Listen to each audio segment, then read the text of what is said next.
I've seen a lot of bankers, and I've seen a lot of cops. I've seen a lot of lawyers pull out all the stops.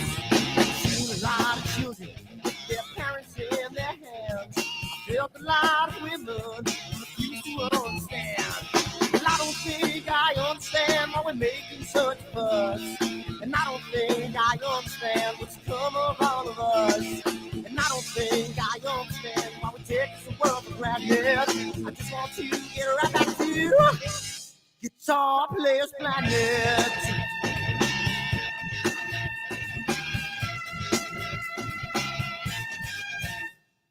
I see it in the papers, read it every day. The riots and the fires going on in South LA. The muggers and the government, they're all wanting the same thing. They take all your money, whatever spring. And I don't think I understand why we're making such a fuss. And I don't think I understand what's come of all of us. And I don't think I understand why we take this world for granted. I just want to get right back to Guitar Players Planet.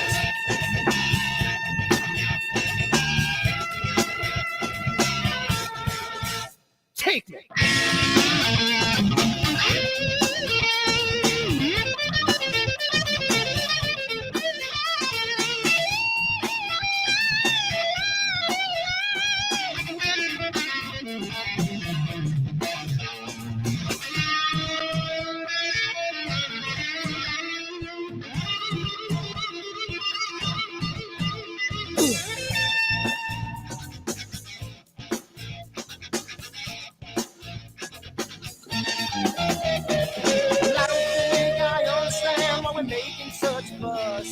And I don't think I understand what's come of all of us.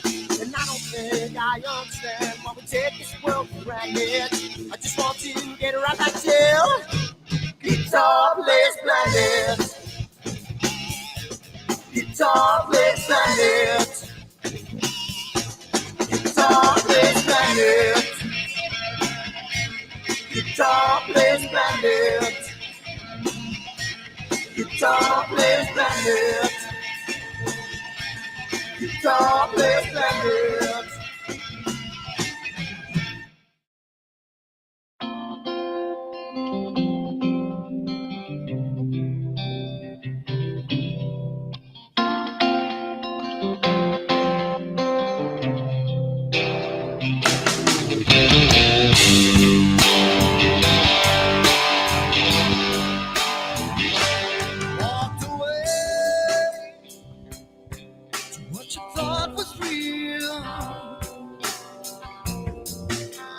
Took everything that I had, yeah.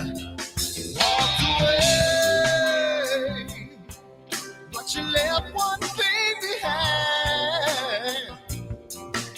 You're wondering just what that is. Yes, you are.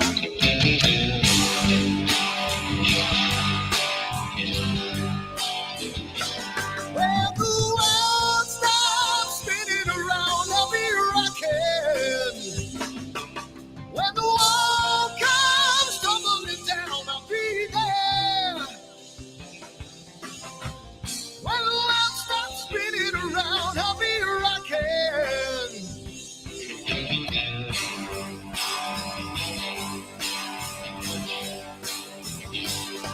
We're gonna make a little love down by the water. Maybe have a son, maybe have a daughter when the music man calls. That's when I gotta play.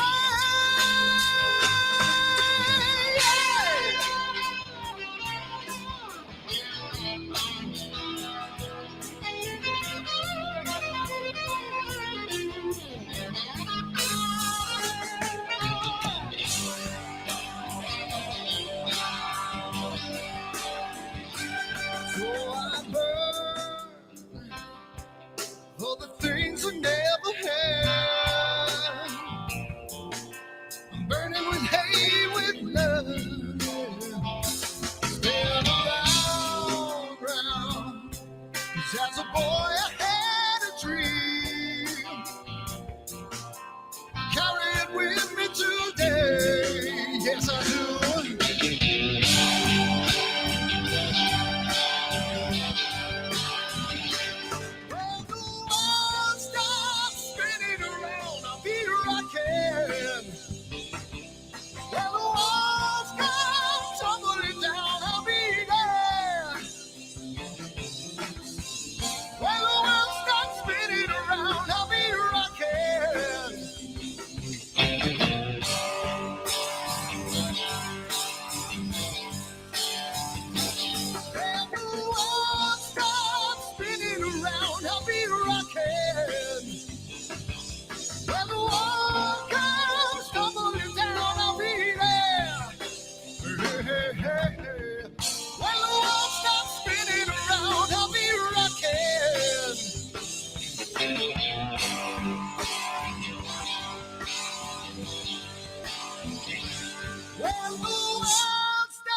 Sunny skies, the smell of palm tree air.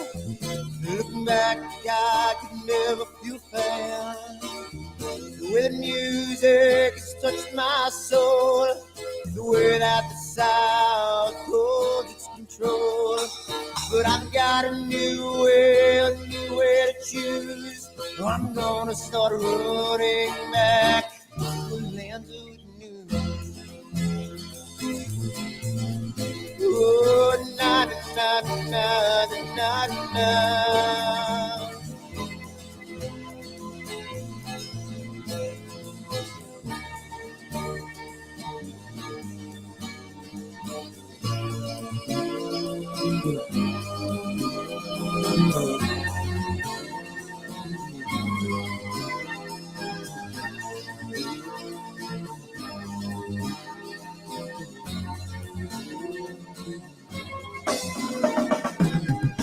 Seems to me that I've lost my friend.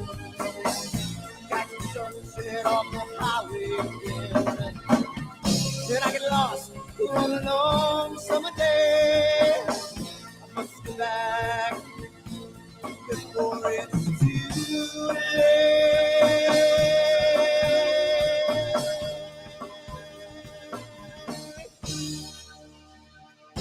You're afraid, you're feeling alone. Time and space can never unfold. The holidays can ring in your fear. The ghostly embrace can only mean tears. And I've got a new way to choose. I'm gonna start running back to lands of blue. Oh, na na na na na na.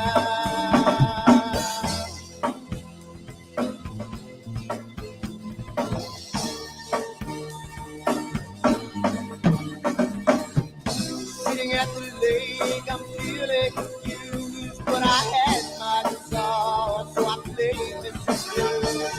But I'm afraid, it will not be true, that I might never be back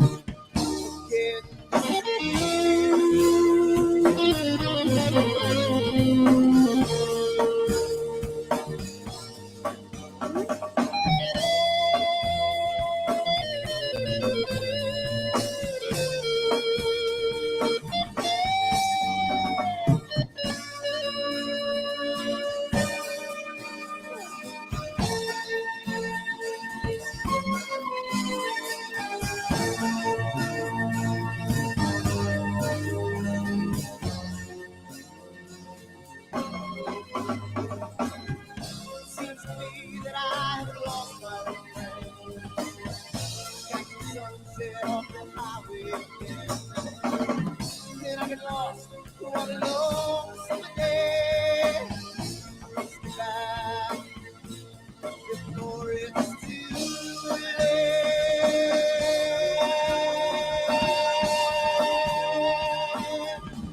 Before it's too late.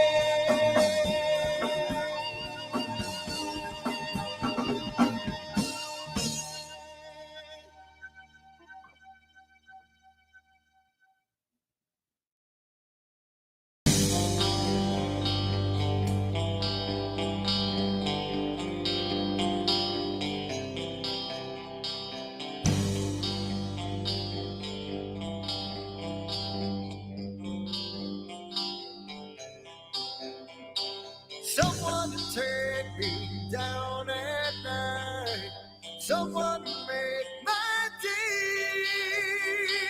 New revelation fills my soul. Oh, I can waste away.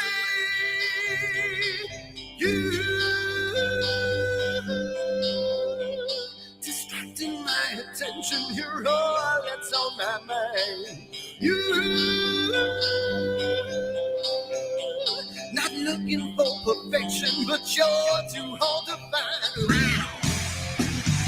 Now the first night is coming, and I know what to do. You know that nothing feels sweeter than someone else.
and the damn thing. See, this is what happens when people are late.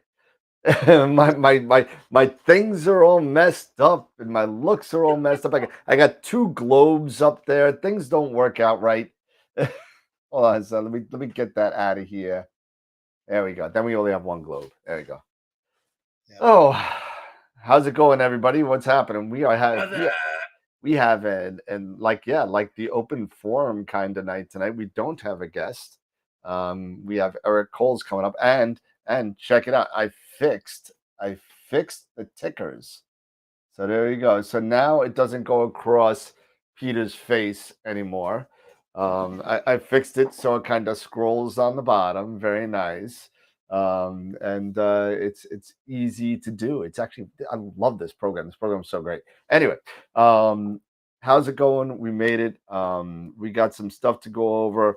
I got some stuff to talk about. I got a couple brain farts that I cleared with a real strong and that's so that and then we got to talk about Cherry Springs coming up and AIC coming up and a whole bunch of stuff is going on. First thing, of course, let's go over our sponsor list and our new sponsors. If I can find the thing, here we go. And it's this thing is too far away. I need to get a bigger monitor. My eyes are too tiny, or my screen is too tiny and my eyes are sponsored. Hey, John. Hey, Mike. Josh. MX Quattro. Harold's on. Al. Night. Everybody. AZ Forerunner. Paul. Everybody's here. Everybody's here. Everybody's here. Oh, my buddy Mike showed up. Mike Durkin. How you doing, Mike? What's going on? Josh, you got to let me know what I missed regarding your M51. I don't see it anywhere.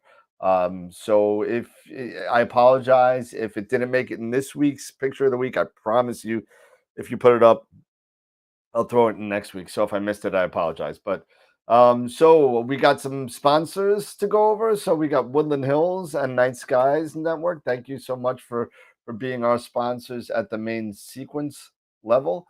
And at the Red Giant level, and everybody's been, now that it's working, everybody's been pummeling the Optalong giveaways with entries. They're trying to get in, they're trying to get in, they're trying to get in. And so it's working, and I apologize for the frustration that was out there with the website.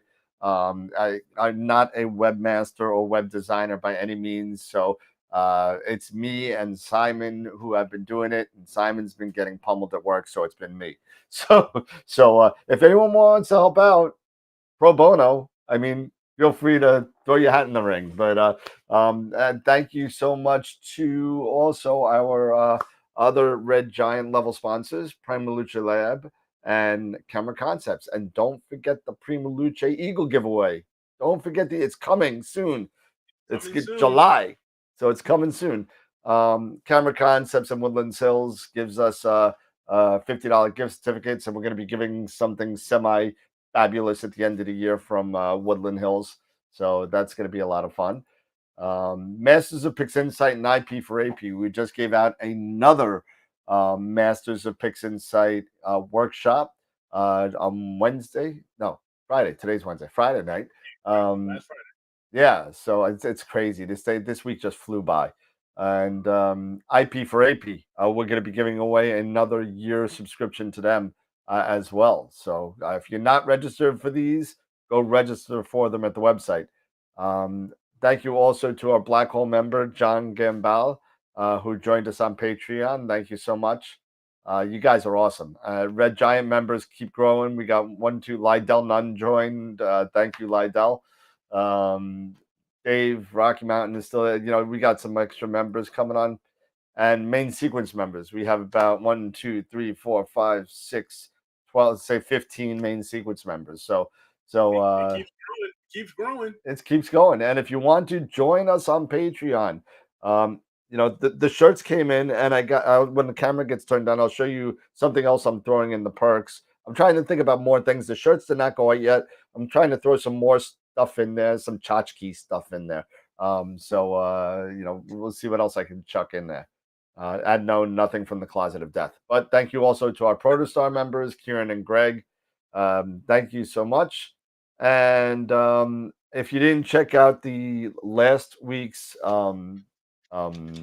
guest, Richard Wright, go check it out. It was pretty awesome. It was a great show, very informative. That guy is just brilliant. I mean, he really great show. If you haven't checked it out, go in the YouTube channel, check it out. He did it from a Starbucks, which made it even better. So, this Friday we have Eric Coles. I just spoke to Eric and confirmed with him. He's going to be going over his some of his workflow in Photoshop, which most of us are not really. I mean, people play around with it, but most people use PixInsight or a combination of the two. And I think it's going to be really good, at least on my side, because I don't even touch Photoshop anymore. I don't even bother. But it's going to be pretty cool.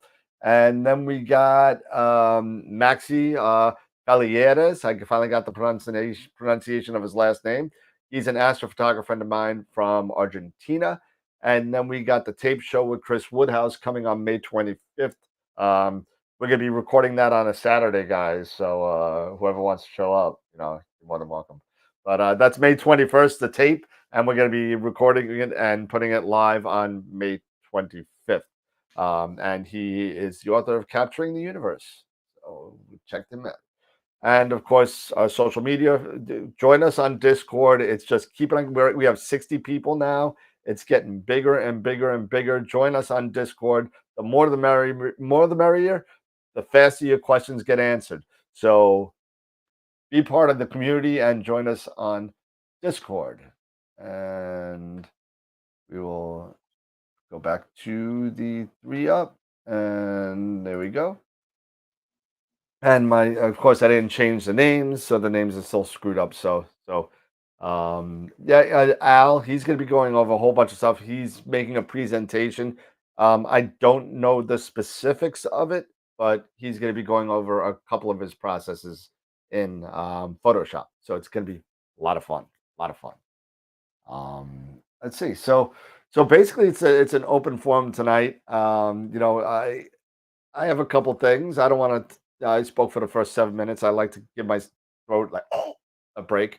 What have you guys been up to? Because it's kind of like just a free for all tonight. Well, not like it's not a free for all every other night, but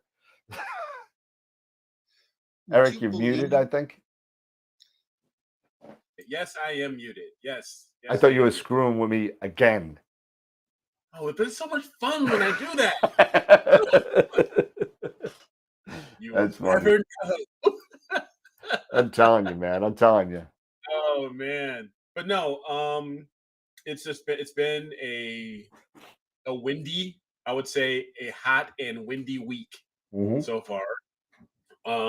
So I haven't had much of a chance to do any imaging because of the wind we've been having. And so it's kind of crazy now. It's the night skies are clearing up, but the wind kicks in. So it is what it is. But my big thing right now is that I'm on Nina. I'm testing out and trying out Nina. So it's I'm watching a lot of the YouTube videos, Patriot Astro, Visible Dark, several others, to get acclimated, start building up my my overall screen layout. I'm really excited to take my first set of images, utilizing, I did my sharp cap sensor analysis of my 294 mono. So I've done that, and now that's in there ready to go for Nina, as well as I'm looking forward to trying this, trying Hocus Pocus for the first time, seeing what that's all about. I've watched the video. Like I said, I've watched a video from Patriot Astro. Watched several of his videos. He's really good. That's Nico, right? I think so. Yeah, I think that's the guy with the long hair, right? No. Patriot Astro, he doesn't have he doesn't have. What am I thinking? Oh, that's Nebula Photos. I'm sorry. Yeah. So, but he's put out a lot of great videos concerning Nina, really informative. So if you haven't checked out if you're a Nina user and haven't checked out his videos, or you're thinking about trying Nina, check him out, as well as Sean from Visible Dark. He also has some really great videos as well. So no, I'm excited to actually give this a try and see how things turn out. So Yeah, I mean, that's the big thing for me, because I've even chatted with you about it, because trying to figure out a few things when it came to the plate solving and my framing and stuff like that. So it's pretty cool. yeah, I mean, there's a couple of things with the plate solving that you gotta link up, and there are a couple of things that you gotta kind of get around with the setup. It's almost the same exact thing like what Pete, you and I were talking about the Sky X. You know, it's almost the same exact type of setup. You got to put your focal length, you got to put your camera stuff in there, you got to put your pixel size. You know, you got to do all that kind of stuff to do that, to have a successful plate solve and all that kind of stuff. So it's super important to have that. I had the hardest time, and my dogs are above me. I hear it. I hear it.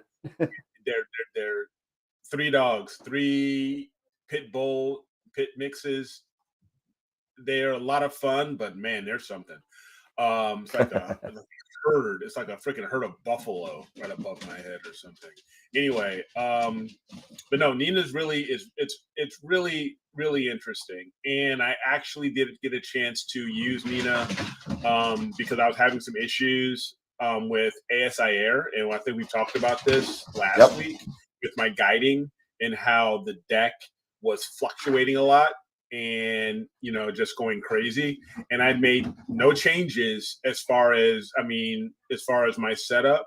I never took the telescope off the mount. Everything is still balanced the way it was. I just switched over to Nina and PhD2, and I did a test run for about an hour. No imaging, just doing guiding, and I had no problems. It was like almost perfect. So it's weird. It's something with ASI Air, I'm sure then. So, because I had no problems with PhD2.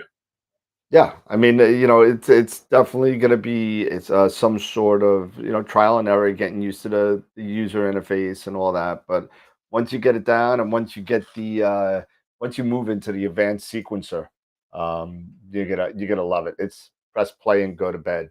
That's it. Yeah, that's the next thing right now. Seriously, just yesterday, I realized I wasn't running version 2.0, or at least the latest version. So I didn't have any of the plugins. There you go. You have to have 2.0 to get the plugins. So I went ahead and did that and got all the plugins. But John G, your question, thought you were an ASI Air Plus user. What are you running Nina on? This is what I'm running Nina on. That's what I'm running Nina on. It's the beast. I am running it off of my desktop computer here. I'm pretty lucked out that the way my backyard and everything is set up, I'm running everything off of a 50-foot long active USB 3 cable. You're out of your mind. So, hey, and you know what? It's a really short run. So that's what John was just asking. That's what I was going to ask you. How the hell are you connecting everything? So yeah. It's a really short run cable. It is a long cable. There's more excess in here than there is outside. Yeah. So I'm looking forward to it. I'm even going to set it up on my laptop because, of course, I want to get out there and hook it up and get Nina set up to do polar alignment and test that out and everything. So I'm not going away from the ASI Air. I'm just trying Nina out. I hear you. To learn, all of these, everybody talks about Nina. So why not? And I've had some issues with like I said, with my ASI Air with guiding and my issues with declination and guiding was knocking things off. And I using PhD2 right now with Nina, and I haven't had a problem with my test. So there you go. Again, it's a different type of thing, and you get a different level of information that you can kind of use. You could Mhm. do a little bit more with PhD guiding. You could do a little bit more with your cooling. You could do a little bit more with everything. Yes. But it's also, it's easy to screw up. So, if you put, garbage in, garbage out, the ASIR plus, you got to work really hard to break it. You know what I mean? Screw it up. Yeah, you got to work really hard. It's really kind of like that's literally push your dummy and you go. Yeah. Um, you know, if you put an improper line in the advanced sequencer, you may be focusing 15 times and you don't even know Mhm. why. Yeah, so you got to make sure that everything's sequenced correctly, that you don't have anything repeated. But once you got the sequence down, you drop in your target, you go. Yeah. So right now I'm going to use a simple sequencer right now just so I can get familiar Yeah, with stuff everybody and does. get my comfort level there. And then eventually, yeah, then I'll try the advanced. Yeah, But just I'm not going away from ASIR. It's just this is another thing for me to try and test out and learn so I can maybe contribute a little bit more to conversations that we have with Nina. just give me 1 second. I gotta run outside. I think I forgot to turn on my mount because it's not. So give me a second. Yeah. Hey, Tom. Greetings from Vegas. All right. So he's in Vegas. Right on. And who else we got? George is in Colorado Springs. Nice. Hey, George, welcome. First time to catch up with you guys live. Welcome, man. We really appreciate it. It's a John. You're George talking to John G. You can run Nina on a Celeron computer CompuStick. Okay. I see. So, from what I understand, you can. It is a really small application. I know, Pete, you use SkyX. Is that correct? Well, I use the SkyX, Nina, Voyager. I mean, being in the position, I have to know all of them because I get asked all these questions. Right. Yeah, because so you use a lot of different applications, so you're familiar with a lot of these. What is some of the things when it comes to Nina? Since like I said, I'm new to this. What are some of the things that you would say you would like that you really like or you enjoy using with using Nina with? What are those certain modules or plugins? I'd say one thing I like is just the software developers got daily builds. I mean, you can definitely go into his equivalent of what they call daily builds. I mean, literally every 2 days there's a new daily build, and then probably about once every 2 months he comes up with a whole new version. I do like the advanced sequencer that he's put in there now. That advanced sequencer has really just kind of made this thing really just fantastic. More importantly, it's free. How can you beat Yeah.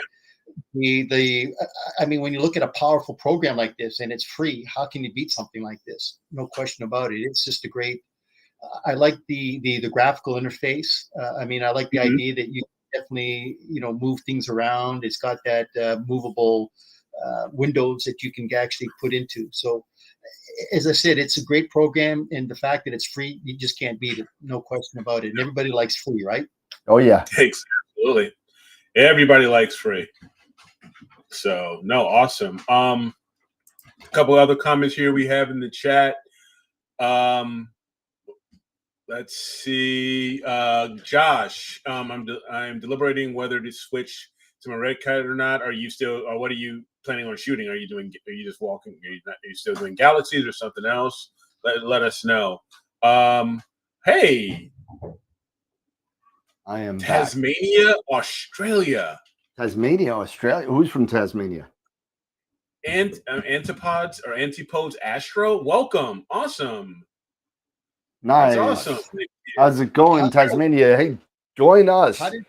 How did he get wind of us in Tasmania? Yes, I'd be really interested in learning how you learned of us. That's awesome. And is there such a thing as a Tasmanian devil?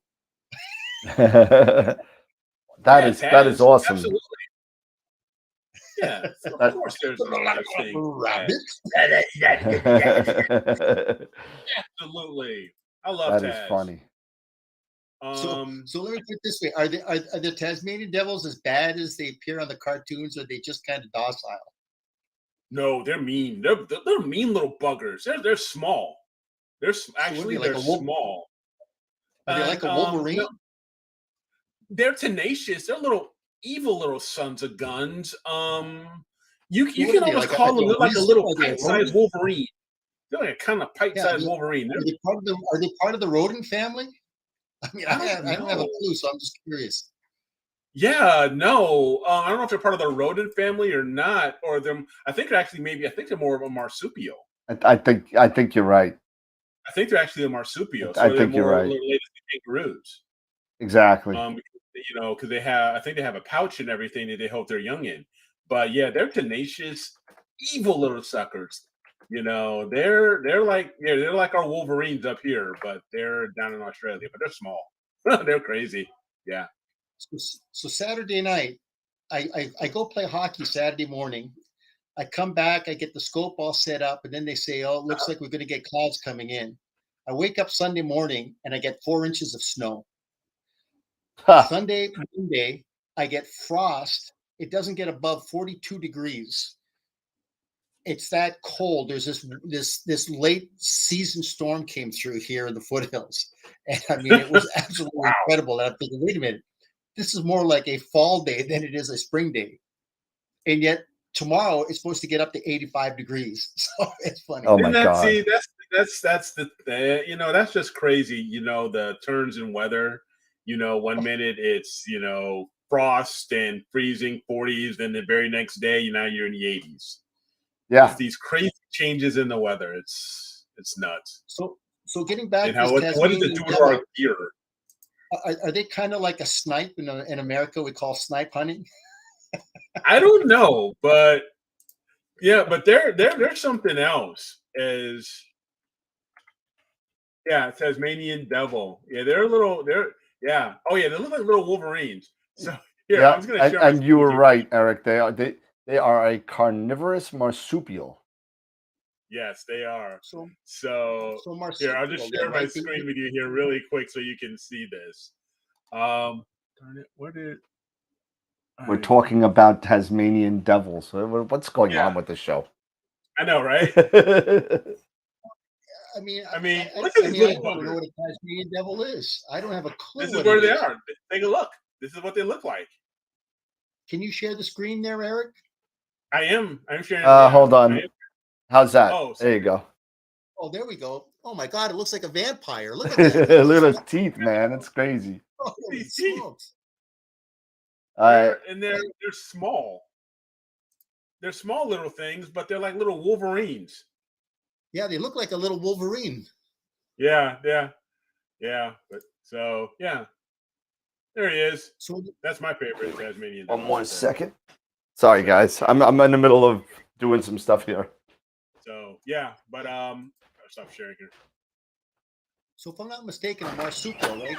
That gives birth to live young, or does it give birth to eggs? They're mammals. They give birth to live young, but they carry them in they have a pouch, kind of like a kangaroo. Okay. So so the babies are really small, and they end up growing. They end up being born, and then they crawl somehow onto mama's belly into the pouch, and then they begin continuing to develop after they're born in the pouch. Right. So. Yeah. Well, congratulations to having a viewer from Tasmania. Thank you for coming on. Yeah, I'd love to. Yeah, again, I'd love to know how you learned about us. That's awesome. I mean, we can actually see now that we're global, right? Yeah, we're out global. And this is again, guys, we would really appreciate it. If you like what we're doing here, do us a big favor. Click the like button. If you're on YouTube, click the like button on the video. And if you are enjoying what we're doing here, don't forget to subscribe and ring the bell and share the show. Sharing is caring, caring is sharing. You're here on YouTube. I believe, Dan, we're also broadcasting over Facebook. Yeah, so we're broadcasting on 3 different pages on Facebook. We're on my personal page, Dan Higgins. We're on the AstroWorld TV page and the Camera Concepts page. And plus, let's see, who else? We're on Twitter, Twitch, Instagram, and Discord, and YouTube, obviously. So where can you vote for this week's picture of the week, you could go to our website. Yes, it is. Absolutely. It's up. It's working. Right there. I'll- AstroWorldWeb.com. Let's see. I have to AstroWorld. say, the poll is not up for the picture of the week, so It is, but you got to remember. I've had a couple of these already. You got to remember that this picture of the week is a holdover from all of the issues that we had. So you may have already voted. And totally forgot. So if you want me to check and see if you voted, that's fine. But it goes by IP address, so make sure you know your global IP before you ask me. But I can find out if you voted or not. We have quite a number of votes in there already, but so it's a holdover. So just remember that. Yeah. So this is pretty cool, that, Visible Dark, Sean Nielsen from Visible Dark told, Yep. the word, and it's gotten all the way down to, Tasmania and down, and down that way, down in the Southern Hemisphere. So awesome. Thank you so much for joining us. Appreciate you, checking us out and hopping on. And glad you enjoyed the last show that we had on Friday. And keep coming back. So, all right. So this is open forum today. Like Dan's saying, no guest scheduled today. So shoot out those questions that you are really, struggling with. We'll do our best to answer those or direct you to the right resource if we can. To help you out. So feel free to, share those questions with us. I'd be really curious to see. Right now, we're still in the middle of galaxy season. Yep. So I still have my quest to get the M106 group. That's my goal with the Edge 8 to get that in there. And so hopefully I'll have the opportunity to do that soon. But it's been crazy with the weather right now and then the wind. So I have a question to ask everybody. Yeah. I've been hearing lately over the last 2 weeks about a big announcement that is supposed to be related to something about the center of the Milky Way galaxy. Have you been hearing anything about this? It's been big news. Well, what are you talking about? The contraction? Well, I don't know if it's the contraction. They haven't come out and said exactly what it is, but there's supposed to be some kind of an astronomical forum that has made a major discovery, related to the center of the Milky Way galaxy, and it's supposed to be coming out in the next 2 weeks. And everybody has something to do with the supermassive black hole, and because of the fact that last year, a couple of years ago, we got that first image of the M87 supermassive black hole. But I'm just kind of curious what everybody's take is on this. If it's going to be something really truly major. I mean, is it an active black hole? Is it actually actively feeding, or is it quiet? I mean, it's going to be interesting to see what they actually come up with. Yeah. Maybe they found some star destroyers. Yeah. I don't know. But one thing I have started seeing is more and more pictures, really great pictures coming from the James Webb, the calibration pictures that have been coming in. And everything's the mirrors are pretty much in line now or lined up.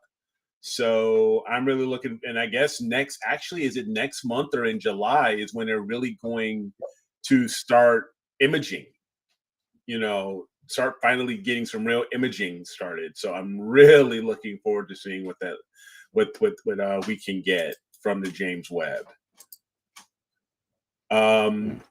Question to Al. Al, are you saying then that what this big presentation is going to be is just an actual image of the center, like Sagittarius A? Is that what it is?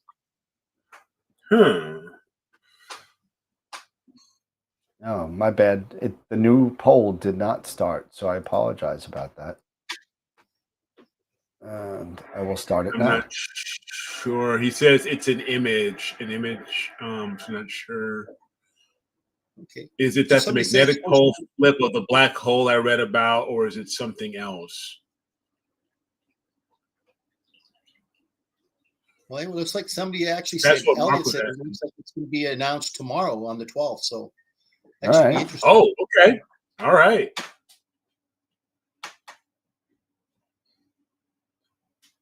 This was supposed to start So May. we'll stay tuned. Scott has a question. I have a UV IR cut and an ultra high contrast. Would either help for galaxy season? Yes, if you can tell me what camera you're using, yes, either the UVIR for sure. If you're using a one-shot color, it can help. Yeah, it'll help cut down on some, the star bloat and everything. And you should be able to get some nice pictures. The one thing you're going to do is this isn't a light pollution filter. So it's going to be you're going to need to, this is something you're going to probably use at a dark sky site or maybe, during the new moon, something like that. And you're using the UV IR cut. I mean, what do you guys think as far as for galaxy season using an ultra contrast, ultra high contrast filter? Because even they, to a certain extent, they're light pollution filters as well. They do black out certain.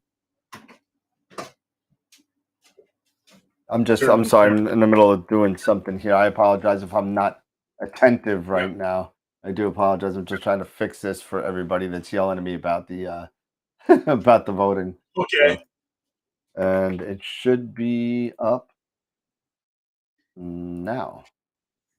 It's way tougher than the one they imaged M84 or something. Hey, Astro Puppet, how are you? Frank. Time to shoot. Oh yeah, don't we have the lunar eclipse coming? Yeah, the 15th at like 10ish. 10ish Eastern. Yeah.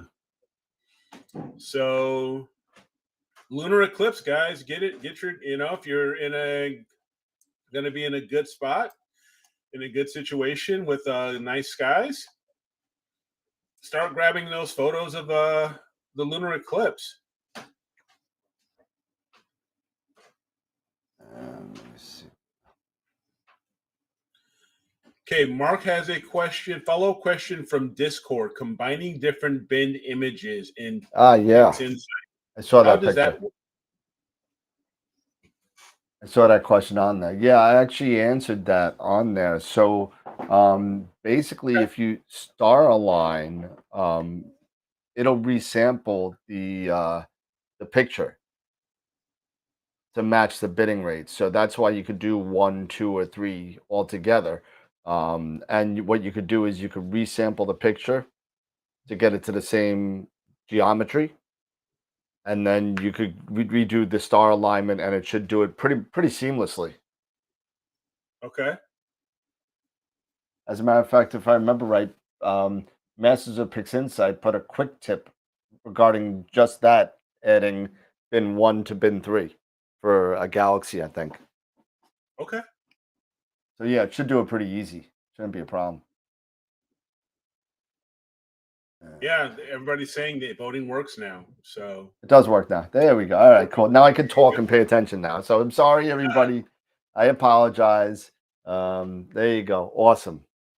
So I got something to say now that I can pay attention. Everybody knows what these are, right? Yeah. Yeah, everybody knows what these are, right? I'll take them out of the bag so you can see what they look like. Okay, this is a little big one. They make smaller ones than these, but they make. You know what these are good for? I got my little Amazon kit. Yeah, you know what they're good for? Those need to be melted down, but these are even worse. These things are completely useless. They're useless. We were talking about this on that's what it's for. It's for it's for guitar players to flex their fingers. That's what it is. Yeah. That's what it's for. Now the whole idea of this is, and if I have. So just imagine this is something like, imagine this is a filter. Imagine this is a filter. This should go around the filter. You squeeze it and turn it to get the filter off, or the adapter, or the 48 millimeter spacers and stuff like that. Yeah. Okay. So this material here, and we talked about these on the show like a lot. We said, go get them, go get them, go get them. We need to figure out another way to do this because this makes no sense. Try doing this with a 3 mm spacer. Try it. Have you? Impossible. Closet of death. There it Yeah. goes. Yeah. It's horrible. Horrible. I got They don't I got small. 4 bags of these. They're worthless. They're worthless to me. And you know what? I tried that. I tried it in combination with this. Forget it. 3 mm spacer. You see how thick this is? 2 of my fingers. It's crazy. It's worthless. Use it. Save it for your oil wrench. Yeah, you talk about these strap wrenches. Some of them they will work great, but if you don't have, but you sometimes, like to your point, if you've got these 3 mm spacers or really really thin small spacers, they don't make strap wrenches for something like that. So what the heck are you gonna do? And that's when sometimes I have to use, you have to use rubber bands. I've tried everything.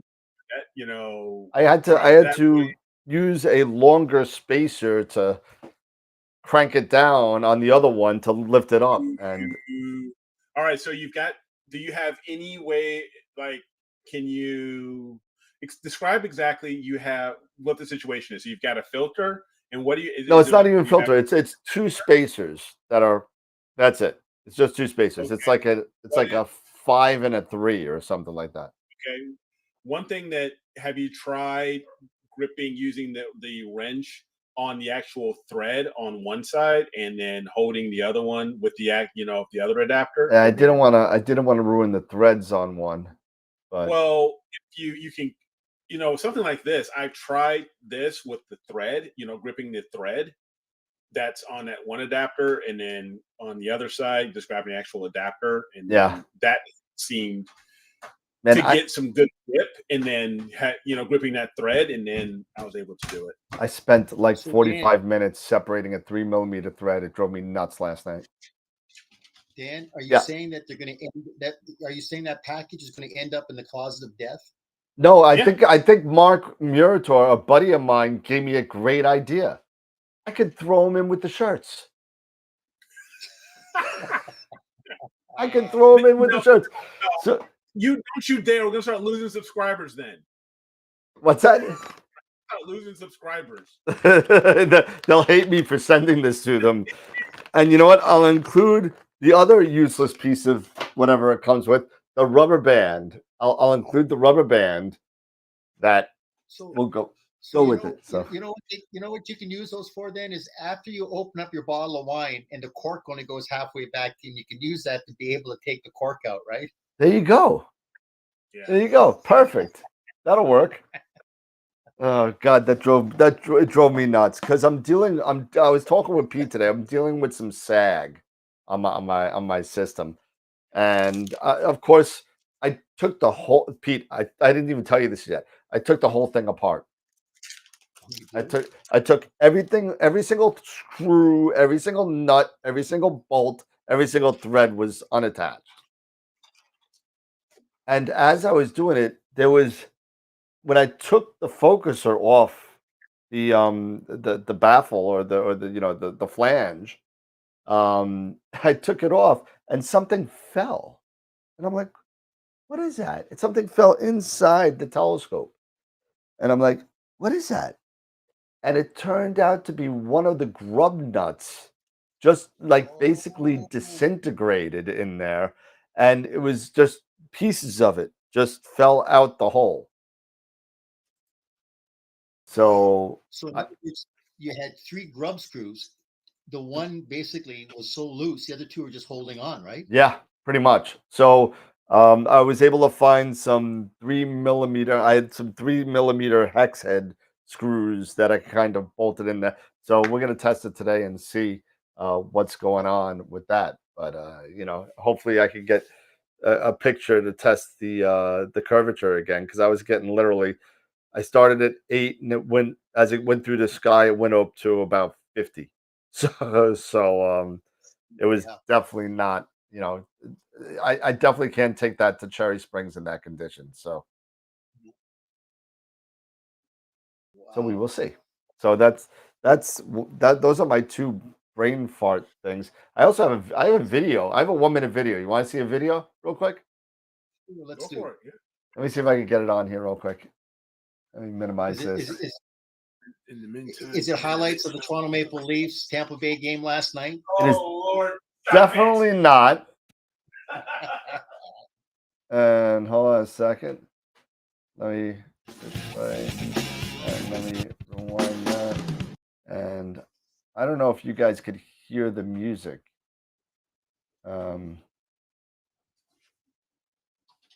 Let's see. Let me see it this way. Unmute site and play.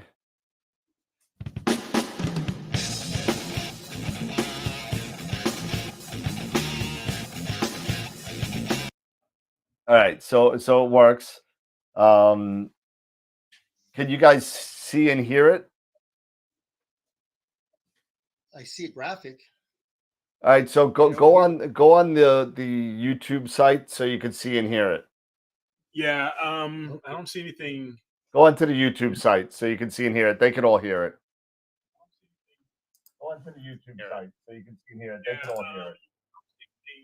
Go onto the YouTube site so you can see and hear it. They can all tell me when you're there and I'll press play. Okay. You ready? Tell me when you're there and I'll give it a second and it'll catch up. I'll press play. Give it a second and it'll catch up. Give it a second and it'll catch up.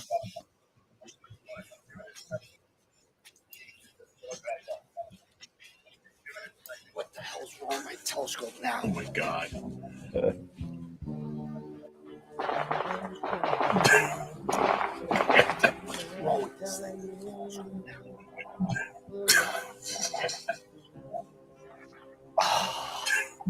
Oh, he's got the QHY 16200. He's got the QHY 16200.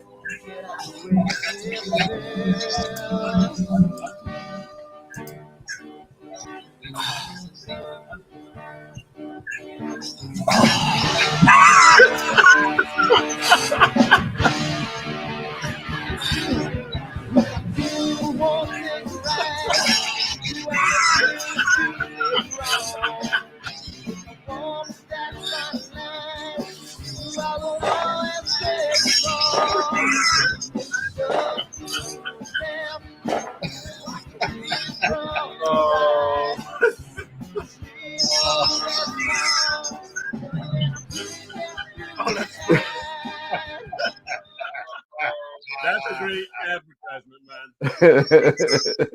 That's awesome. Hey, Dan, how do you image with all those telephone wires?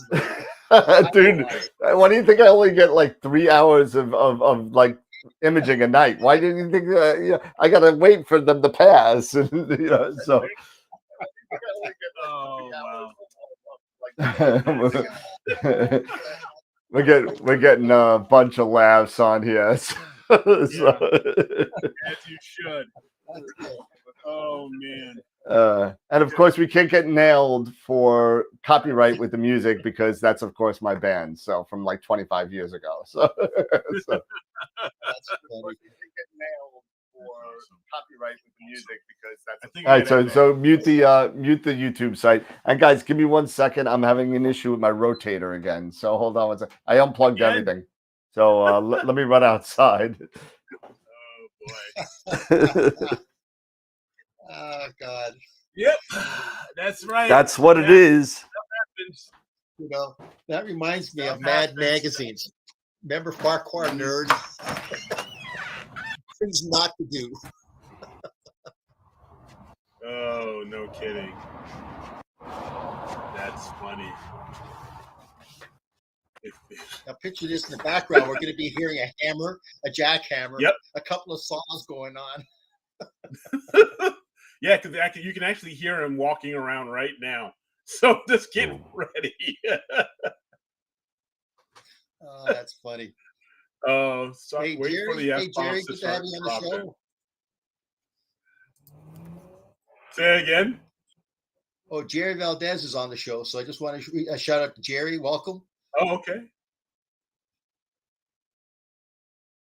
Oh man, that needs to be part of the video. That's for sure. That is for sure. That is Oh, funny. and I've done this too. I've left my batting off mask on, and I've done a lot of other silly things too. You know, and the So, facial expressions after you've looked at the cover, going, "Oh man." yep.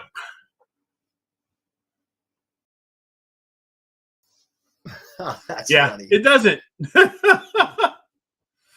It doesn't like to play it soft if you got it on. No, take that batting off mask off.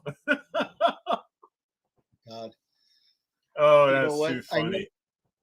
I know I've shared this story with you and Dan, Eric, but just for our viewer membership, it was about 2 years ago. I got a phone call, and I get this call from a gentleman that's got a Lost Mandy G11 GT mount.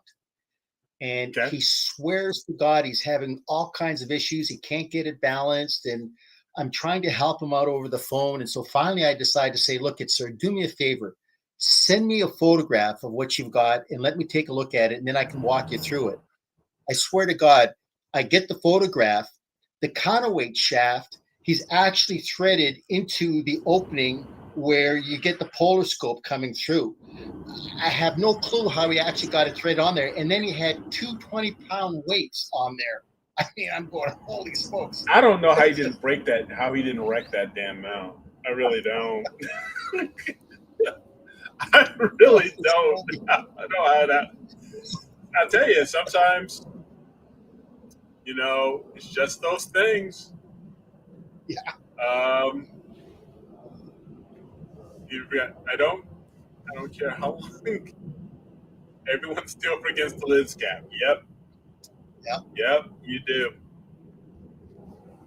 You certainly do. Oh man. So I want to see if there's any other questions here on a couple of things. Anti-seize thread, yeah. You can always try using a bit of anti-seize and cleaning, you know, with maybe a little bit. Never thought about using any WD-40 on the, you know, maybe if you're talking about adapters, I definitely wouldn't even be tinkering around getting any WD-40 even near, not even close to my filters, you know, even if I'm trying to get it onto the thread. That's just me. See if there's any other questions. So like I said, this is open forum, guys. So question, what are the winning Powerball numbers? Like I'm going to tell you. Those are mine.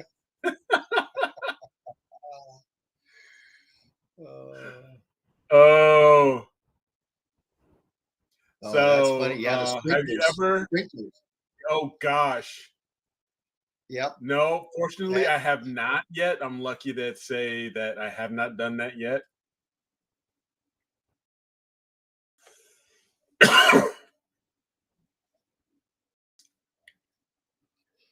See, question for Harold, folks. not sure what's prime focus. I have never tried using that camera at night, so I usually don't know where proper focus actually is. Are you referring to your, Josh, what camera are you referring to, your DSLR or something else?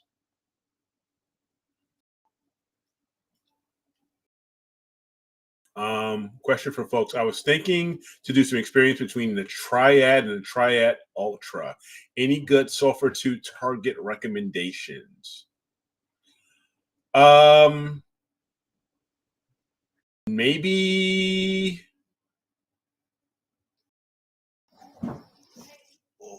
NGC 7000 would be a good target. You can even use.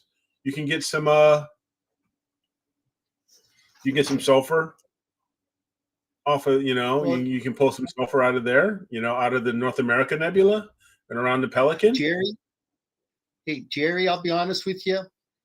If you look at sulfur, the transmission bandpass for sulfur is 672.4 nanometers. That's pretty close to HA, which is 656.3 nanometers. So it's just a deeper red than HA. So you're going to basically be kind of real close to HA. So like as Eric said, shoot something that's an H2 region, something that's got a lot of HA. Believe me, that's what you're going to be at. That's the problem. Is sulfur is such a very weak signal. So there really isn't a lot of targets that just specialize in S2. In S2. I mean, you could look, another rich HA region is the Sator region. The Sator region it's that whole Sator region is nothing but HA. And you may be able to get some, use the S2 filter for that. Because to the point, that P was making, it's just another red. It's so in that red. It's so close to HA as far as red. So give it a shot in Sator region or NGC 7000, somewhere where you have a lot of HA, which there's abundance of it in there. You know what, George? As a matter of fact, I haven't tested it out yet. And let me see if I got it here. I just received it this week, and I was going to put it into my mini filter wheel, but I just got the Aunt Leah 4.5 HA. So I'll keep you. So I'll, as soon as I test it out, maybe I can get a chance. I know I haven't done any videos in a while, but maybe I can set something up and I can do one, and utilizing the 4.5 nanometer edge here. And if I do, I'll let everyone know and give you guys what my thoughts are on it. But I just literally got it like 2 days ago, and so I haven't even had a chance to get into the filter wheel yet. So I'll keep you posted on what I think of it.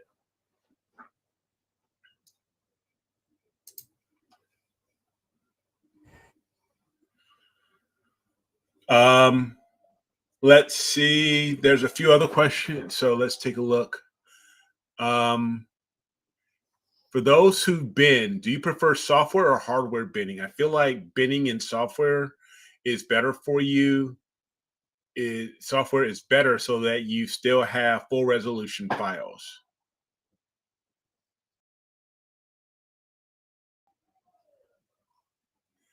Yes, it was me. George, it was me. I got the last one.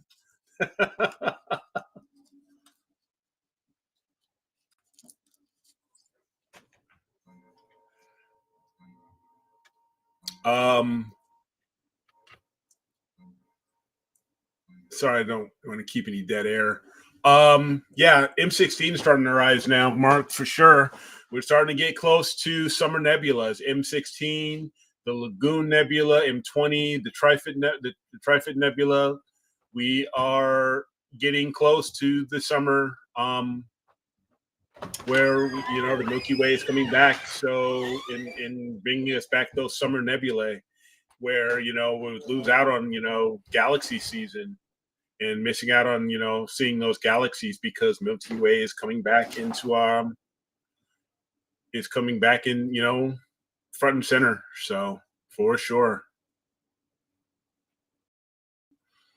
It's got a poll. Let's see. I just need to take some time to practice. With the 120 mini as a primary camera at night. Yeah. If what are you thinking of using the mini for at night other than planetary? Josh, I'm kind of curious to know what you're thinking of using the 120 for, because it's so small. The question was, Eric, the question was size of the sun in the DSLR is different.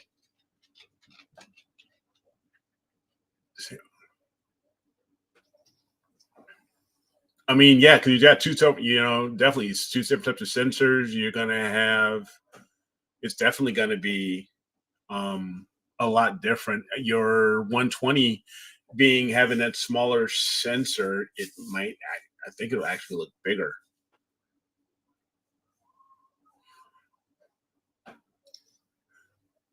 Paul has a question about back focus spacing. And typically depends really upon your vocal ratio. If you've got a very fast vocal ratio, you really want to be dead on your back focus calculations. If you're at like 5.6 to f7, you're allowed plus or minus 1 millimeter. So right now you're 2 millimeters short. So depending upon what your thread size is you can go to Stellar View and you can get 1 2 millimeter spacers that will make up that difference. But you definitely want to be within 1 millimeter, plus or minus 1 millimeter.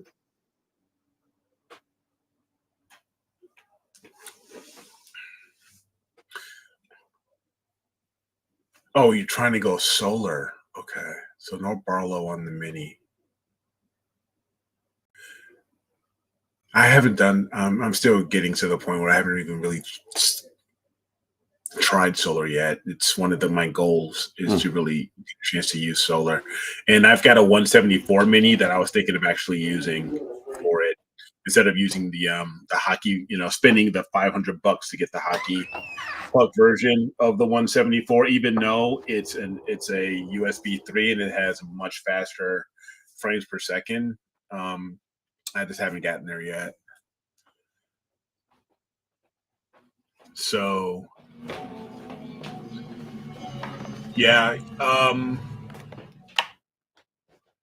So no Barlow on the Mini, believe me, because when you put a Barlow, all you're doing is you're increasing the vocal ratio and you're also increasing the vocal length. Yeah. So once again, the secret is when you're doing astrophotography, you want to have a fast scope. So by putting on a Barlow, you're just doubling up the vocal ratio. Vocal ratio.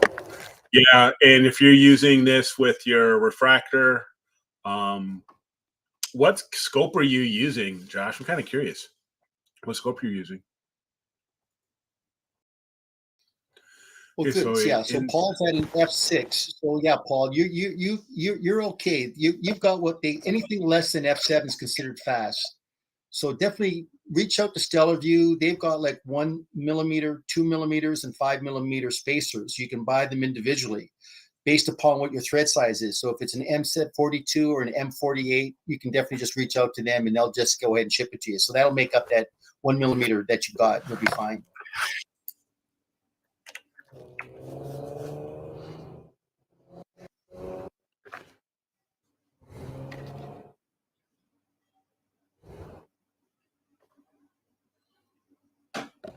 A Z130. Is that one of those tiny little Newtonians?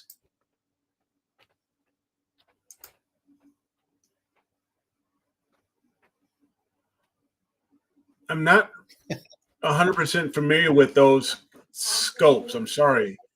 But I'm looking here on Google and I typed in Z130 telescope and looked like it's a small desktop Newtonian. Correct me if I'm wrong. It's a Zoomel 130. He's been working on it for a while. I'm sorry. Guys, I just want to apologize to everybody. I'm just having some issues here. I usually don't am in and out like this, but I'm got like 2 weeks to Cherry Springs, so you're gonna have to excuse me that I'm running back and forth like this. So I just want to apologize. Okay, so yeah, no, that is okay. So, huh? And you're using it to go. You're trying to go solar with it.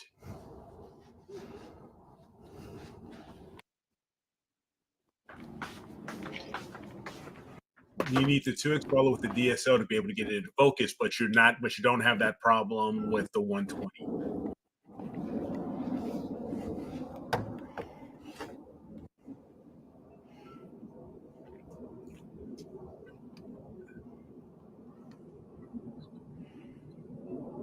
See you, Mark. Have a good night.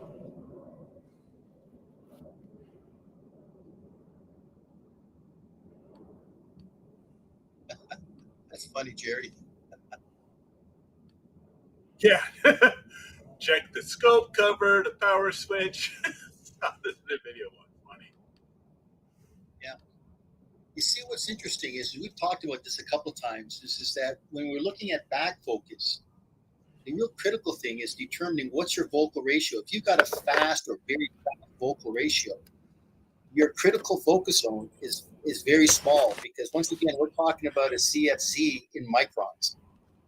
And so if you got like an f3.0, you've only got 19.8 microns of critical focus. So when you do your back focus, you got to be dead on.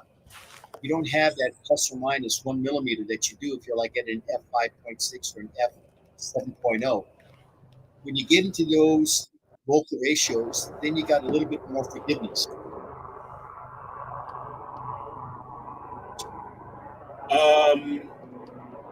Yeah, what's that Thoughts sound? on Is that from that's Dan. Hey, I don't know if Dan can hear us or not, but what's he doing to his mouth? I think he's got his microphone and everything. He's fucking around,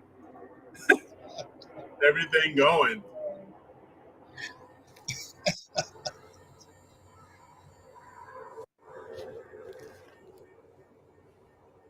Yeah, Yep, it's gonna be JFK JFK. airport traffic or LaGuardia. Yeah, he's in Long Island, so I know he's got a lot of airports around in him, around him. You know, a lot of flight paths.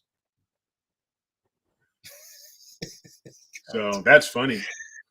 Oh, that is funny. Yeah, solar fits perfectly with the DSLR and the 2X Barlow. Yeah.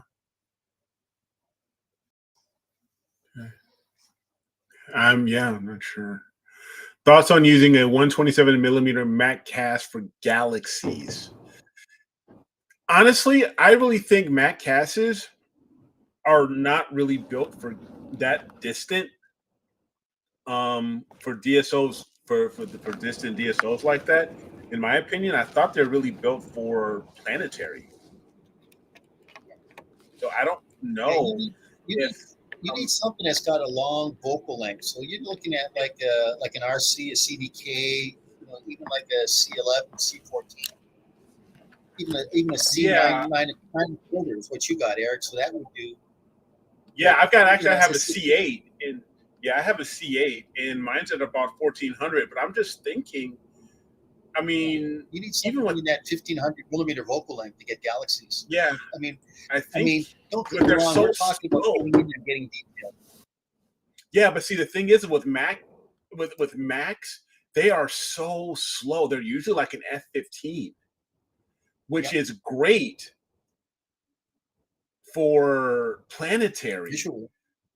and visual. Especially, they're great for lunar. They're great for planetary because you're talking about usually an F15 focal ratio. So they're not the best for galaxy. You really want something that's F10 or less, like between F10 maybe. And with that focal ratio, with that focal length, you got the focal length, but the focal ratio, and I think they're so slow. I think that's what's going to hurt you when you're trying to, and you want to do galaxies, and so you're going to have to. And I don't know if there's a viable reducer, to help speed it up to use with a Mac. Those are really, in my opinion, are really built for planetary and lunar. Yep. Yeah. See,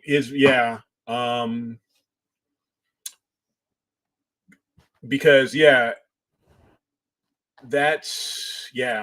I mean, I've got a small, tiny Mac here, and that was like one of my first Macs, and one of my first scopes, and I think it was like an F15.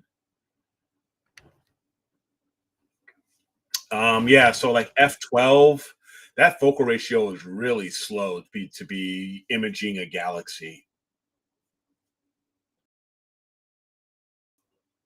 So I would really recommend you really want to have something that's at least maybe an F8 or faster.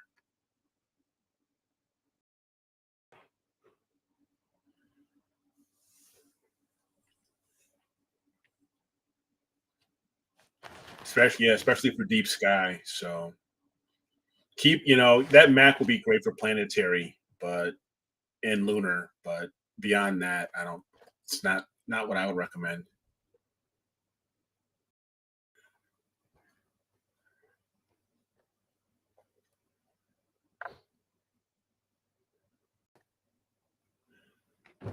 Do I looking here? How do I figure out the ADU value of a ZWO camera? Well, when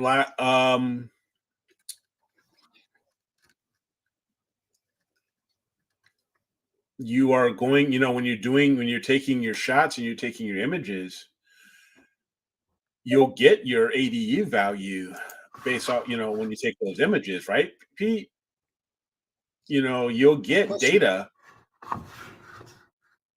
Yeah, I mean, is he talking about like unity gain, or is he talking ADC, or is he really specifically saying ADU? Because if Well, it he's means ADC, actually saying ADU value. He's saying, how do I figure out ADU value of a ZWO camera?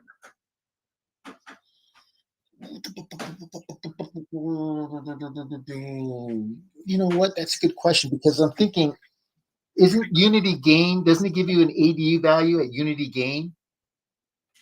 I think it does. If you go to the specification sheet of the camera, like say it's a ZWO camera, you'll scroll down and it will give you what the ADU values is, especially at unity gain, and then from there you can just determine what the ADUs are going to be. So it'll definitely be on the specifications of the camera manufacturer. Yes. And then for ADU for your flats and bias frames, like when you take your bias frames, your flat frames, you'll pull those up on your program, and then you're going to get your mouse and you're going to scroll over the image. And at the very bottom, you're going to get a mean value. What the fuck that is mean this? value will definitely be your ADU value. He's dropping the F-bombs. Oh my God. Oh man. Oh my God.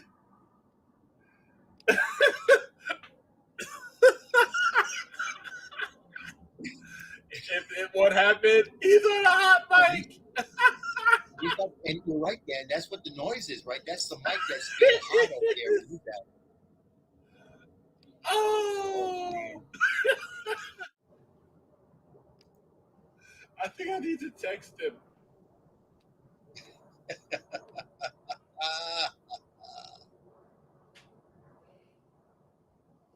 So once again, just getting back, once you take your bias frames, mouse over the image, whether it be a bias or flat frame, and then you'll see a mean value. And then that mean value will be your ADU value for that particular image.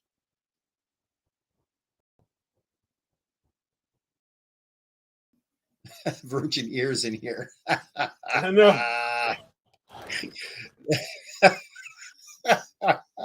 Unplugged. This is a family show, dude.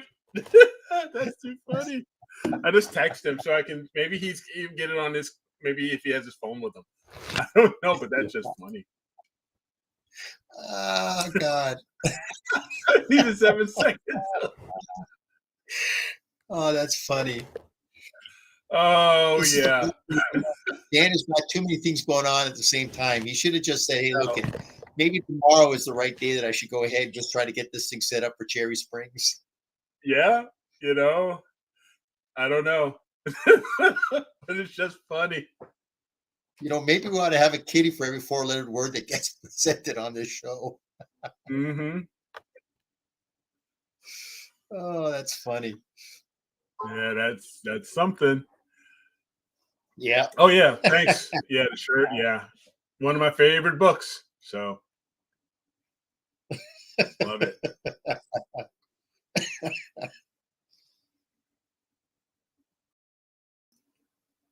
His phone is at his computer. Yeah. This is awesome. Yeah, you're right, Josh. Maybe an extra giveaway for every curse word. Mm-hmm. The virtual swear jar, Josh. Oh, we should all just act normal when he gets back in here. Like, oh man. You're right. Dan was in the band. I think he meant vanilla fudge. Mm-hmm. I think he didn't mean fudge. This guy called it fudge. Hey, you got a hot mic there, Dan? Dan, you got a hot mic? Yeah, I do now. Fuck. Sorry. Don't you hate when the red lights start flashing at you? It's a triple giveaway tonight, folks. But Dan, those are airplane landing lights. What are you talking about? I don't know. My Arco's flashing red at me, and I don't know why. Sorry, everybody. I didn't mean to drop the F-bomb. I do apologize about that. Just frustration got to me. Fudge. Absolutely. Fudge. That's what I meant. Gosh, I apologize, everybody. But yeah, I'm having some issues with my rotator after tearing everything down. Apparently, I didn't put it together correctly, and we're having some issues calibrating the rotator. So I got to find out what a flashing red light means on an Arco. I don't know what that means. Is tonight the best night to do this, or would tomorrow night be the best night to do it? Well, in all fairness, I got what 20 days to Cherry Springs, and the crappy skies that we have, I have very limited skies to test the the new flattener. So I got to take what I could get. So I apologize. Right. I hear you. You know, my skies are just as bad as Eric's, and they're pretty bad. And it's you know, and now of course, now that I've had issues for the past hour, the clouds came in, so I'm done. Of course they did. Yeah. Of course they did. So I apologize to everybody in advance for me jetting in, coming out. I do apologize about that. Listen, I'm doing this all the time. I do apologize about that. I never do this, but this is one time that I had to do it, and unfortunately, it's not working out. So God got back at me for leaving you, and now I'm back. so yeah. So I didn't hear much what was going on, and you know, my ears, my cans go off, unfortunately, when I'm outside. You know, yeah, my scope caught COVID from them. Yeah, apparently my Arco did. Yeah, so we'll have to figure that out. Where's Tom Bramwell when you need him?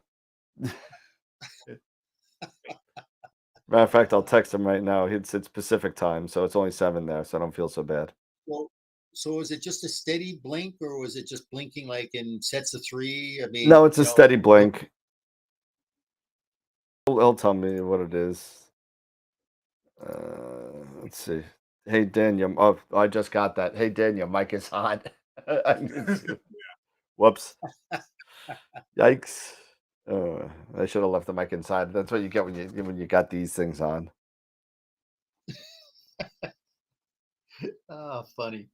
Yeah. That is. Oh, okay. No, I'm looking at Josh's picture here. Of his Z130. It's bigger than I thought it was. Yeah, no, it's a 5-inch, you know. Yeah, no. Okay.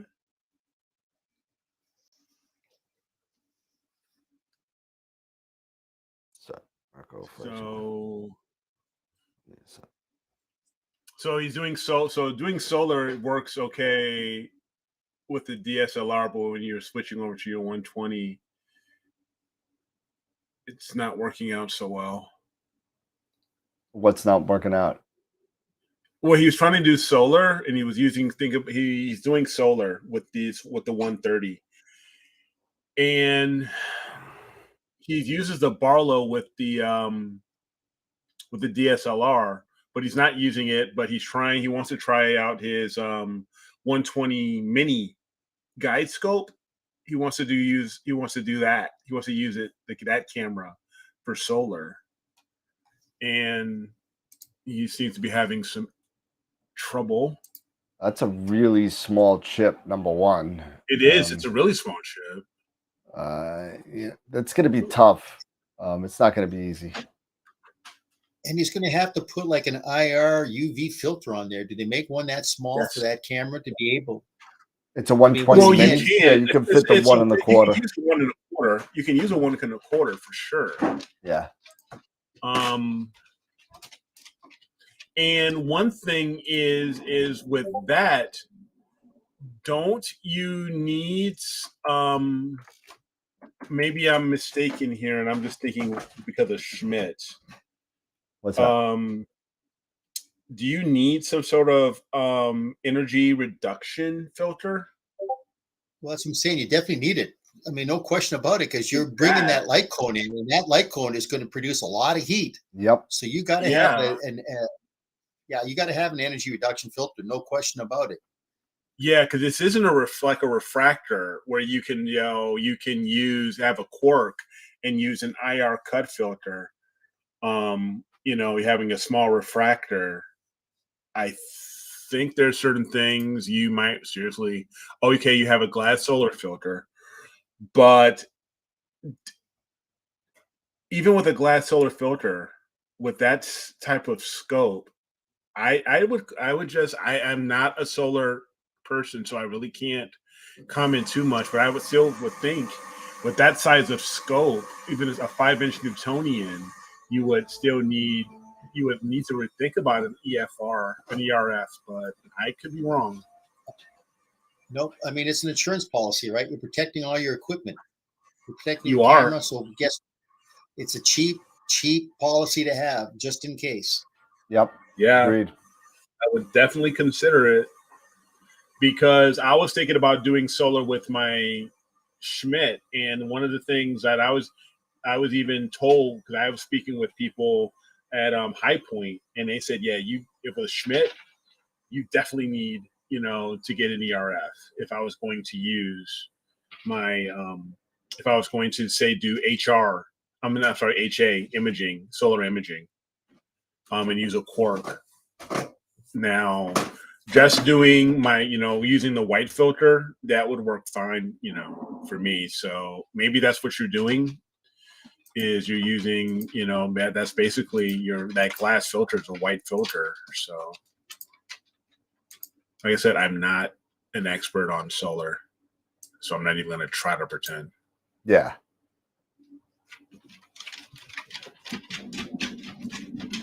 Let's see what else is going on. And don't forget the H alpha filter. It's not a traditional, like you're thinking, H alpha or HA for night photography. It's an actual HA, hydrogen alpha filter, for solar. That's like the quark. Yep. Like the quark Daystar. So 2 totally different things. So when we talk about, and that's one of the things when it comes to solar is a totally different beast than night sky, deep sky imaging. And there are totally different things that you need to consider and make sure of, because you just do not want to damage your scope. Yeah, be careful.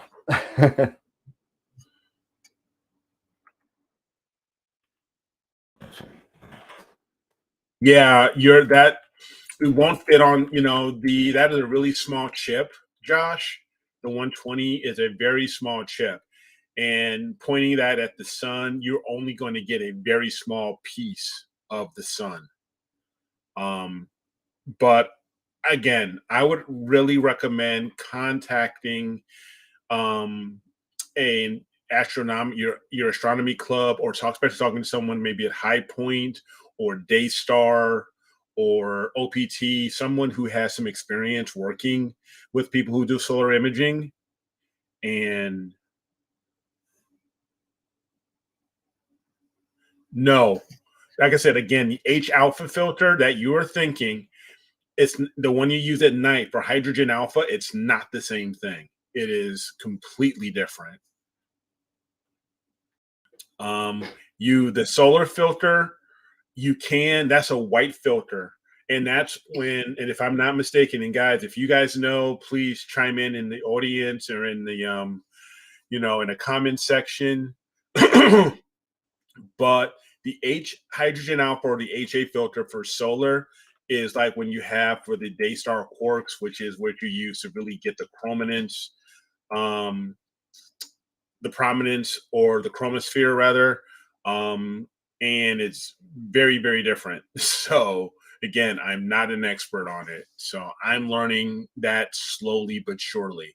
Now, if you have a solar filter, like a standard, like a glass filter, like you were mentioning, or a the film, like the Beta film, or like I have a Celestron Eclipse filter, that's a white filter, um, and you can image with that. Like, but you also want to make sure that you have everything else. So really consult with those guys like at High Point, OPT.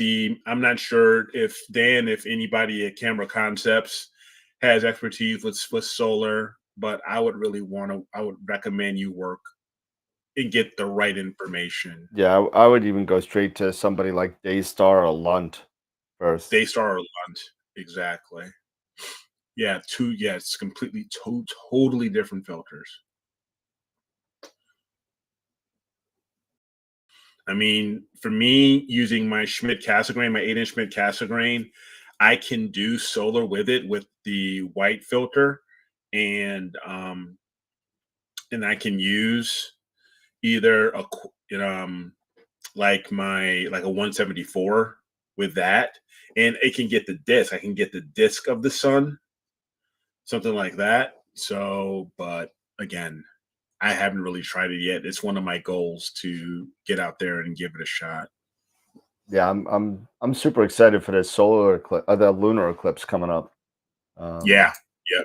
So I'm gonna try some stuff with that. That's just a few days. Yeah, that's just in a few days, and I've got to check to see if I've even got. I got to check my skies because, like I said, it's been windy. Nearly night. It's been getting clearer, but windy, and I need to get out here, and I like to really try to do some sort of imaging. Yep. Let's see.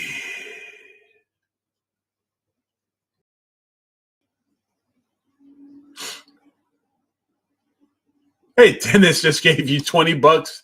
Gave us $20, Dan, because you really enjoyed that video you posted. Thanks, Dennis. Appreciate it. Appreciate it. I'm a star. You like me. You really like me. And let's see, that's gonna go up on YouTube probably tomorrow. I just finished it literally right before the show.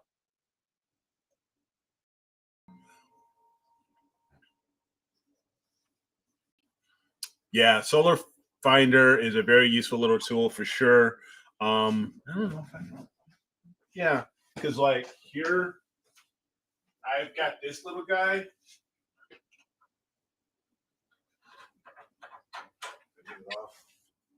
This is a little solar filter that I've got right here.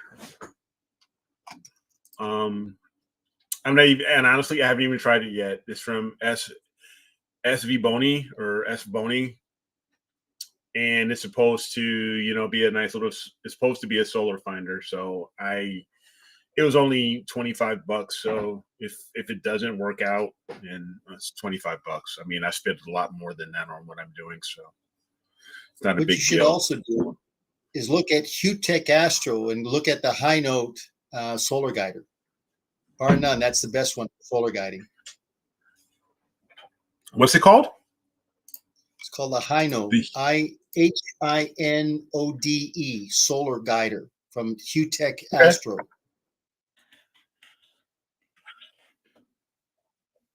One second again. I'm sorry, guys. All right, I found it. Yep. That's the one I put on all the solar scopes. Okay. And okay. It's an actual auto guider. Gotcha. All right. Right on. And of course, like anything else, these aren't cheap. But hey, if you want to do good solar imaging, you do what you got to do, right? Well, what you do is you put them out in solar tracking mode, and then you actually get one of these on top, and you're off to the races. Nice. Okay, that's really cool.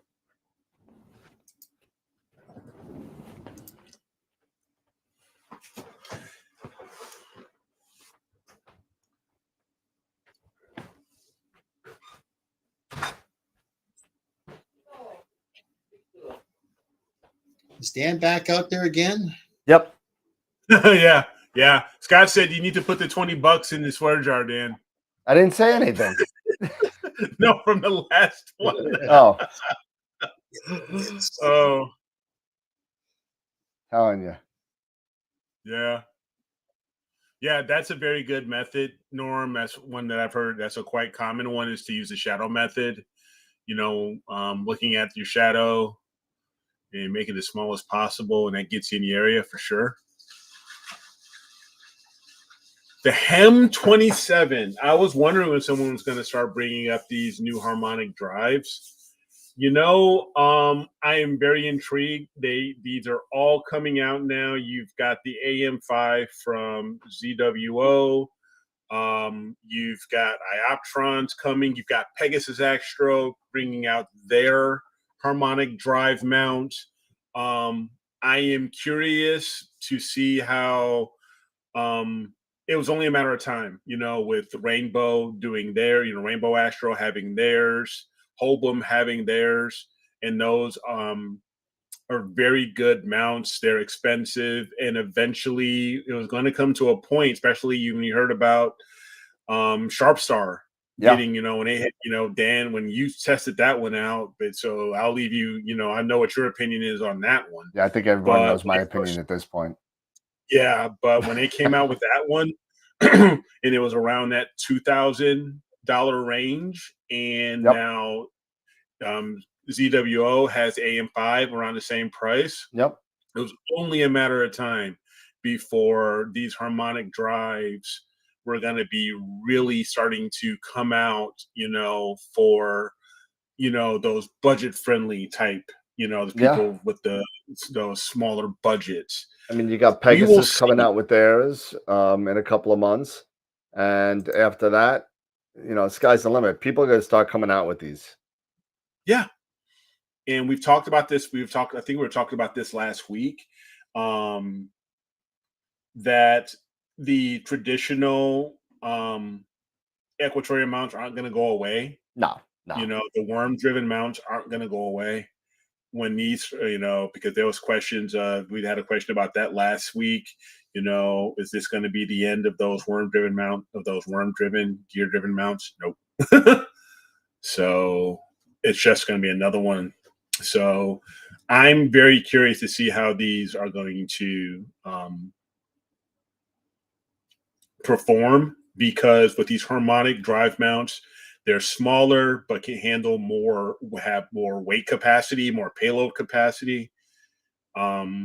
You don't, and some of these you don't need to count, necessarily the counterweight bar.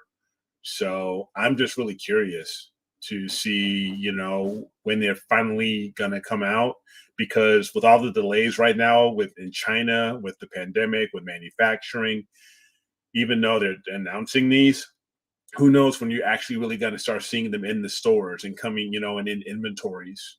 Yeah, absolutely. So people can really start trying them out. It's good. But I'm very curious.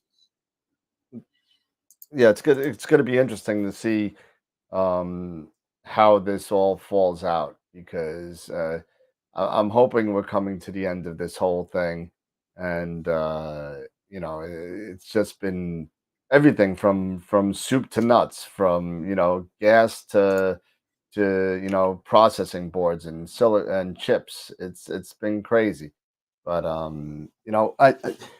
I kind of see a light at the end of the tunnel. And I'm hoping that I'm not being the optimist here. I hope I'm being a truist, and we'll see what happens. I mean, it can only get better, right? So, for sure. Yeah. What else we got going on? Everyone's. Speaking of solar, we've talked about solar. I was actually looking into, because I was thinking about getting a Quark, and a Quark is about $1,300 to use with my FLT 91 here. But I also saw these Altair Astro has what's called a Herschel wedge. Yeah, Herschel wedge, sure. Yeah, and I'm kind of curious about that as well. It's not going to be like the quark, where you can really get the prominence or the chromosphere, it's more for the, I guess, whole disk type imaging, where you don't get that, or you can get sunspots. You can image sunspots and stuff like that. But it's not a bad price. If Yeah, you're the interested. Herschel wedge has been out for a long, long time. Yeah.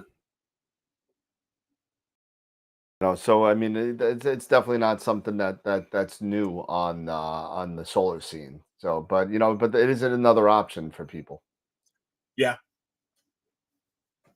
And it doesn't seem like it's that expensive compared to the quark. So it's just something, yeah, another thing absolutely. to look at. But we can only use it with refractors. It's only good for it's only used with refractors. So, and what else is going on tonight? Anything going on in the chat? no, I mean, people are showing in. I mean, Greg, hey Greg, thanks for hopping on. Appreciate it, man.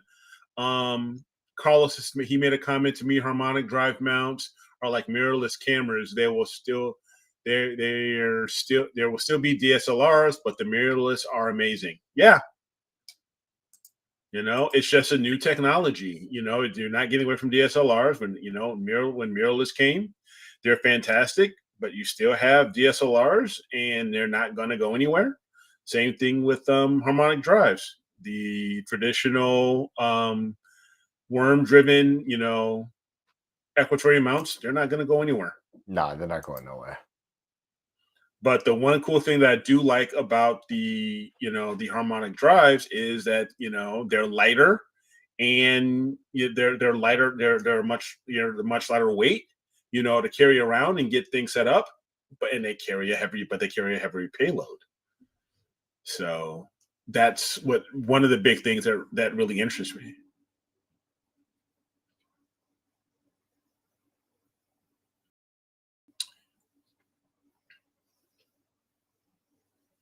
Okay, Greg saying, he's going to try to do a time lapse of the lunar eclipse. We were just talking about that. So with his 80 millimeter and with sharp cap, share that sometime. When you get it and you process it, I'd be interested. We'd be interested in checking that out. Greg. So for sure.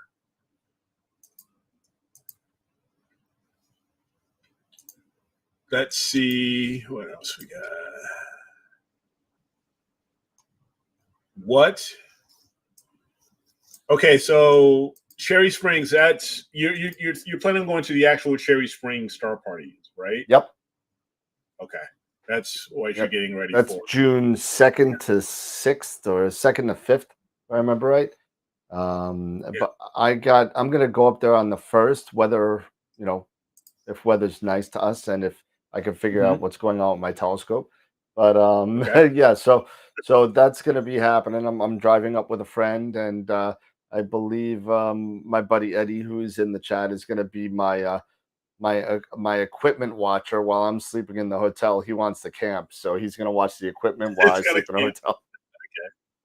So I won't do camping anymore. I did it one year about 10 years ago, and I got no sleep for the entire weekend.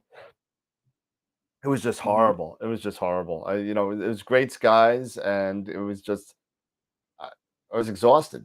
By the time I got home and drive 6 hours home, it was a mess. Do they allow RVs on the campground?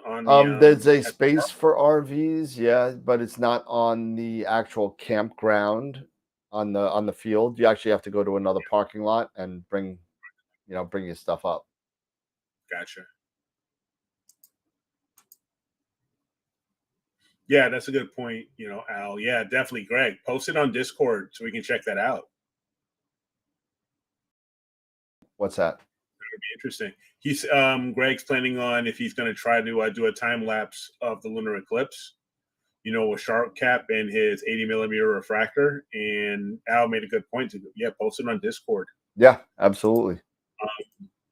And again, check out Night Skies. Are one of our sponsors, Night Skies. They do because you can do a live stream, if I'm not mistaken. Yep. If that's correct. Yep. So maybe you can take a look and take advantage of that too. And a lot of people are either will be showing the eclipse or streaming the eclipse themselves on it. So if you're a member, it's free membership. Just log in, sign up, and you could view from anywhere that's streaming it. So Yeah. so if you're a cloudy, So you'll be able to check it out.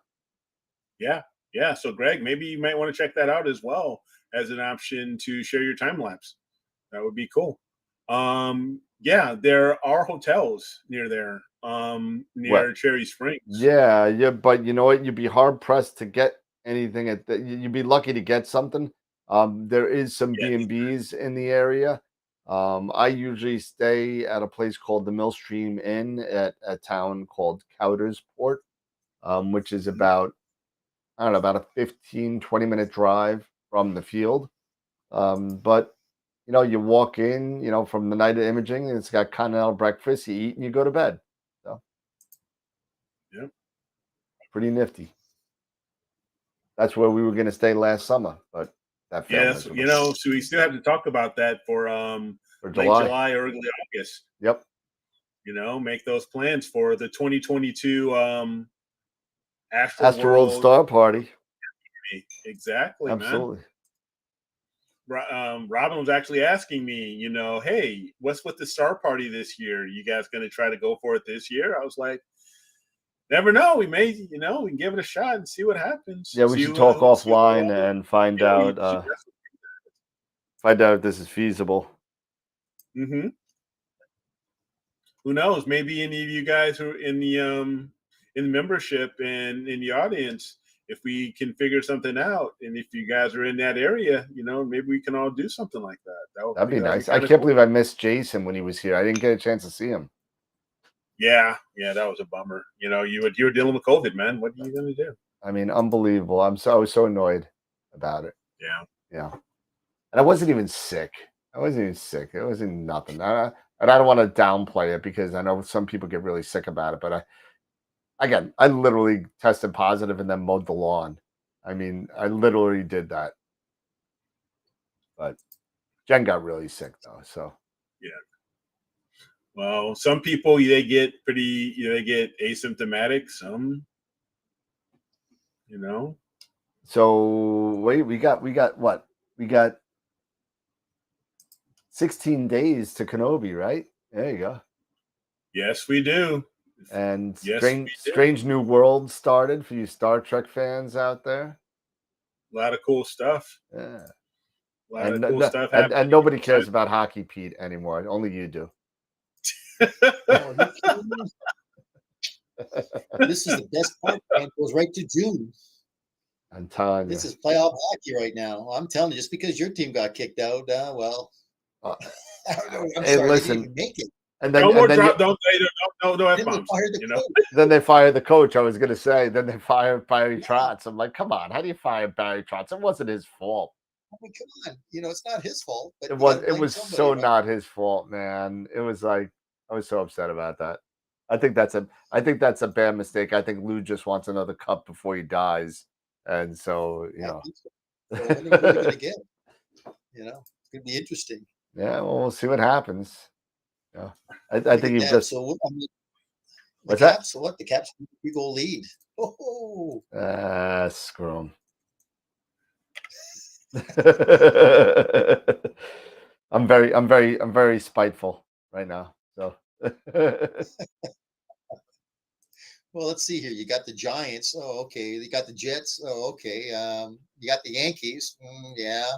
You got the Mets. Yeah. You got the New Jersey Devils. Yeah. You don't have much there, do you, really, Dan? Rangers Except is the doing Islanders. great, but I hate them, so it doesn't it doesn't matter to me. But no. Yeah. Playoff hockey, man. let's see what's going on in the YouTube Yeah. channel. Congrats, Greg. Yeah, that on your solar shot. I thought it was a fantastic photo of your solar shot. Yeah. That one picture of the week. That was ridiculous. That was really, really amazing. And Dennis? Greg, correct me if I'm wrong. I think you have only just started with solar a couple of weeks before. So I mean, he posted this picture. He's like, I can't believe I'm taking these images. So Yeah. it's pretty awesome. Dennis, we haven't had the official star party yet, but we Nope. are looking at Cherry Springs. That's where the proposal has been for Cherry Springs. Yep. That's what we were planning. That's what we were hoping to do it last year, but with this pandemic and everything else, it didn't happen. So that's why we're hoping to do it this year. Yep. And we're targeting end of July, early August. The last weekend of July is what we're looking at, because that's when the new moon is. So that's when the new moon is, exactly. Yep. So that's what we're looking at right now. So hopefully that'll work out. Last year it was COVID and the weather. The weather was just horrible. Yeah, the weather. Yeah, because the big storm came through, because I guess it was the hurricane and everywhere, whatever. The astronomy gods told us no, and so that was it. Oh well, what are you gonna do? That's it. What are you gonna do, man? If the weather's good, we go. If it's not, we don't, and that's what it is. So. And it doesn't look like I'm gonna be able to image tomorrow either, because right now we're looking at 15-mile-per-hour winds. Oh no, I'm done until probably. That's why I wanted to do this stuff tonight, because I saw the weather. The weather's just disgusting. I mean, as of midnight tonight, now it's cloudy. I told her it's Thursday's done, Friday's done, Saturday's done. It's you can't even see the blocks because all of them are white. Right. They're all white here. There's no blue here. There's nothing. Oh, hold on. If I go this way, that little bit of blue right there, that's at 10 o'clock tonight. That's in the past right now. So it's done. I'm done until probably Monday, Tuesday. Yeah. I'm kind of curious. I've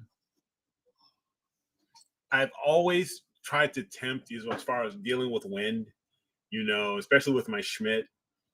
Using the dew shield, it makes it like a sail, so and now with the with us having the new dew heater ring on the Schmidt Casa grains, I'm really curious. The only concern is unfortunately I have cool neighbors, so we don't get I don't have lights coming around, in my area, which is nice in our backyard. So I don't know. Maybe I'll be tempted to just take the dew shield off and rebalance it and take a look and see how it'll act. With 14, 12 mile per hour winds, it's probably still going to end up like crap, no, it's not going to be good. Yeah, it's not going to be good, but you never know. Let's see. Cherry Springs is a 45-hour drive from Vancouver, assuming no traffic. Dude, Al, you should do it. You should drive it. Drive it all the way from Vancouver. Do it. People do it. People do it all the time. Yeah, do it. You can do it. You can do it, man. You can do it. 45 minutes, that's definitely doable. 45 minutes, from Vancouver to Cherry Springs, absolutely. 45 hours. Oh, 45 hours. 45 hours. Yeah. See, me and my freaking vision. It's 2 days. It's a 2-day drive. Eric is geographically challenged. Yes. Vancouver's to the left. Way to the left. I know where Vancouver is. Yeah, I'm special. This is a shout out to Chris. Good news. We'll be talking on Sunday. What's that? Chris. This is a shout out to Chris. We're going to be talking on Sunday about the SkyX Pro. Nice. The mighty lives. Nice. All right. Yeah, Mike, how you doing? And this looks like it's Mike's first night on the show. And let me apologize to all the people that are in the chat right now. This is not your normal show. I was running in and out. There's only the 3 of us. It's usually 4. So I just want to again apologize to the people that have been watching tonight. I promise I will never do this again. It just goes to show that it never works out. So don't try and play around with stuff when you know there's other stuff you should be doing. But you know what? in your in your defense, and even me, sometimes even when we have these shows, the way our weather has been, Yeah, I agree. sometimes when we have a chance to grab photons, we gotta grab them while we can, and we gotta catch those photons while we can, because first off, we're astro imagers, and this is what we love doing. Yep. And I love doing this show here just as much. But I'll be honest with you, if I have a clear night and I have to run back and forth a Oh yeah, little bit I know. to start grabbing those photons, and I'm sure the guys could, everybody in the audience, they Everybody can relate. gets it. You get it.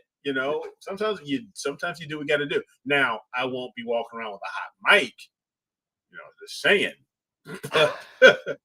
Sorry. But besides that, this is once in a lifetime thing that happens to me. I mess up things, but I don't I'm always very usually 99% of the time, very PC, very straight up, very don't say anything that's going to piss somebody off, something, try and skate that line. But, I just happened to slip up a little bit tonight. So one time in 2.5 years, I think it is okay. So. Yeah, so Jason AZ4 Runner is setting up right now while he's watching the show. So thank you, Mike. I appreciate it. He said it was entertaining. So did Jason. So what is your favorite filter draw and why? I gotta tell you, I really like the Altair ones and the Starizona ones. I like them both.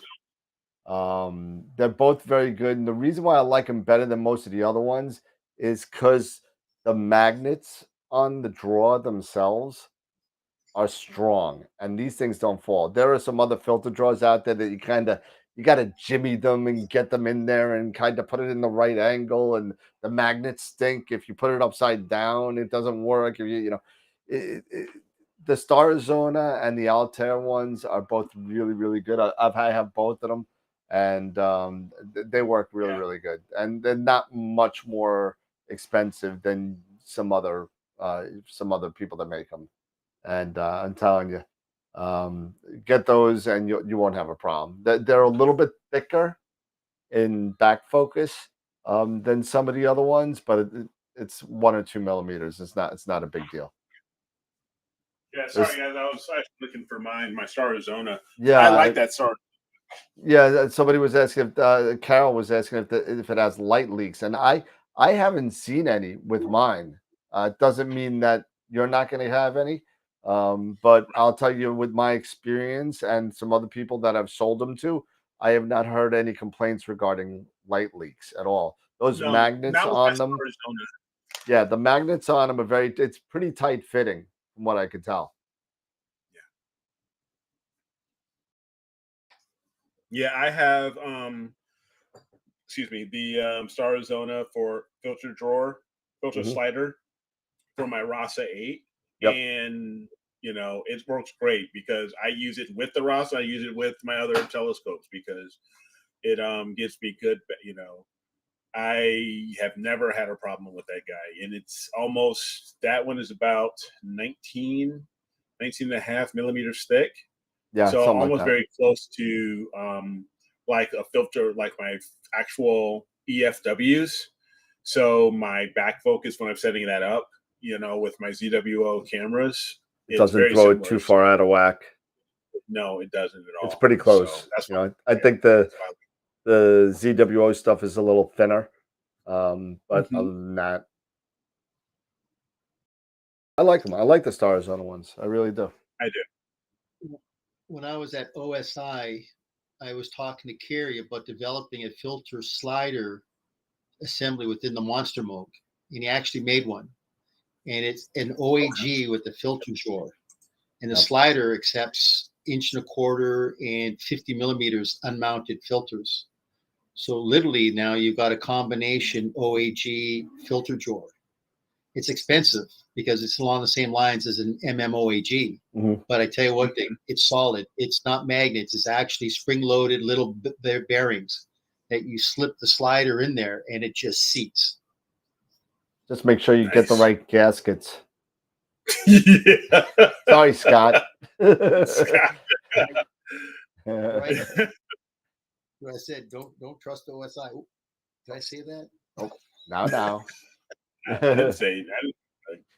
That sounds like a disgruntled employee. I'm sorry.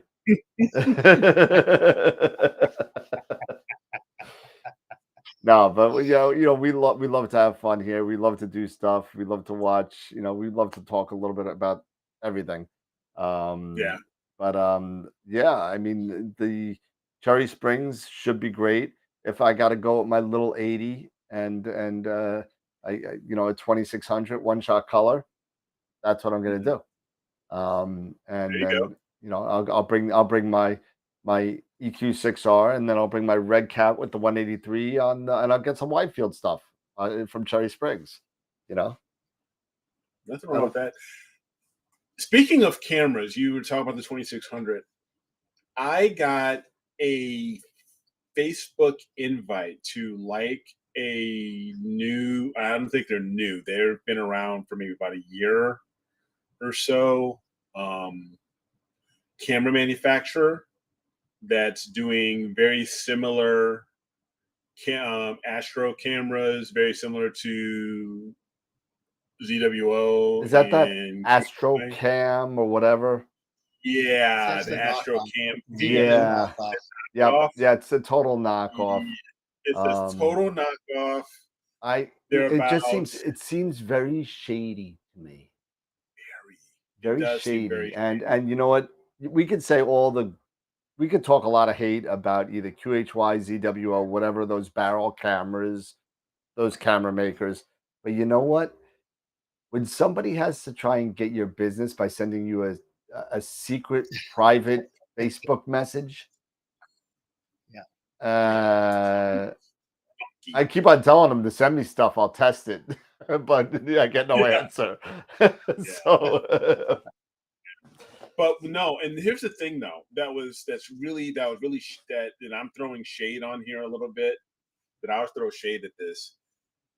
How are you going to start trying to sell your product or start advertising for your product, and you're throwing photos of another manufacturer's stuff? Yep. That's clickbait, man. That's what it is. It is, man. And you're selling this stuff, and you're selling it for, like, I don't know, 20%, 15, 20% less. I just don't trust it. But there's no real results. Not one person out there can give you any sort of real field testing on it, because they won't let anybody test it. You're going to spend $1,000 on a camera, and you might have you might have a closet of death for it. That's a problem.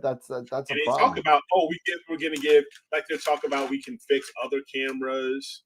No matter, you say we can fix QHY. I am not sending you my 268 for you to fix. I am not doing that. Oh, we can, and our own cameras have a 3-year warranty and stuff like that. But I'm like, okay, yeah, but where are your actual results? All right, where is your actual? And they say they have astrophotographers, and here's the thing: they have astrophotographers from India, China, and it's like, I don't see anything else. I haven't heard of any reputable, say, magazine company. Nope. Like, no one will touch them. They've been around a year, and no one will touch them. Or S&T. I mean, I'm sorry, guys, it ain't happening. I mean, at the very least, at the very least, you know what you do? This is an invite to AstroCam right now. 3 people right here will test your cameras and get some real field testing out. Send us a camera. We'll send it back. We don't even want it. We'll send it back. We want it. We'll test it, We'll see if you go up against your ZWO or QHY relative, and we'll see how it works. We'll do the battle of the cameras and see what happens. Bring it on out. Bring it on. Let us. And again, they may outperform. Who knows? Maybe it's the best kept secret in astrophotography. We don't know because there's no real field data out there on them, and it could be using that wonderful dual layer Sony chip with the high QE. Who knows? They wouldn't be selling it for 20% less. But I mean, you know, but you know what I'm saying? We don't know. We don't know. You know. And that's why I'm throwing shade at it, because you know you're looking at their their Facebook page, and they're doing this, that, and the other, and they're trying to invite you to do this stuff, and I'm just like, dude, I'm not falling for that okie doke. Nope. Do you register each purchase? Camera mount scopes? Yes, absolutely. Register everything. Yep. Register everything. Yes, sir. And if you get a nice, cheap, accidental policy, because they're selling them a lot now with a lot of the scopes and cameras, literally like a $1,500 coverage for 2 years is like $50 for a $1,500 item. So, and if you throw it against the wall, as long as you got your receipt, they pay for the shipping. So if it's like an EQ8R, they pay for the shipping. You don't even have to worry about the shipping. They give you a label, you send it in the box, and you let it go. Yep. Pretty cool. That's if you can find someone that has it. So yeah, but definitely register everything. Yep. And you know, if you're spending $2,000 on an item or more, get an accidental. If it gets rained on, it's covered. You know what I mean? It gets struck by lightning. If you take a bat to it. Seriously, I personally, and this isn't, you know, this is just me. I have all of my receipts. You know, and a lot of these good companies, a lot of these stores, they keep records, but I still even download a copy of all my receipts, hold on to them for backup. I register them, as well as I share them with my insurance company, you know, and I sign up for that small policy in case certain, you know, the stuff isn't cheap, and you accumulate this stuff. The value, the amount of money you're putting into this stuff grows, and God forbid, you know, electrical, you know, whatever, accident, home, whatever, you want to be able to make sure you protect your stuff. Absolutely. And, insure it if you can. So. Absolutely. My homeowner, yeah. So Norm, yeah. If you could get your homeowner's insurance to cover, that's even better. Yeah, if you can. I actually got a small separate policy, very similar to what, you know, like a jewelry policy. That's not that much. You know, they're very low as far as their premium. That, you know, that I got through my insurance company, and I gave them all the receipts and said, I want to insure all my stuff. This is the value of it, and there you go.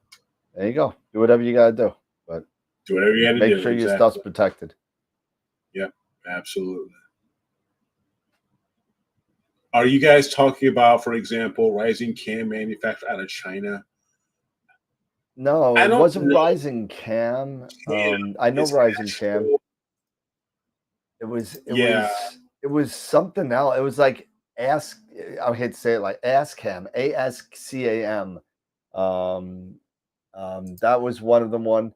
And yes, AskCam, AskCampan.com, ASTCAM. AskCampan, yeah, that's him. Yep. .com. That I remember. It's like here, okay, it's like, you know, they were doing this. Our company is Beijing Solin Technology Company, blah, blah, blah. We manufacture astronomical cameras. Please consider to become a part-time dealer or salesperson. And they sell different types of stuff like this. Like their AP 533 MC Pro price, $539 USD. Their 533 Mono, $749 US.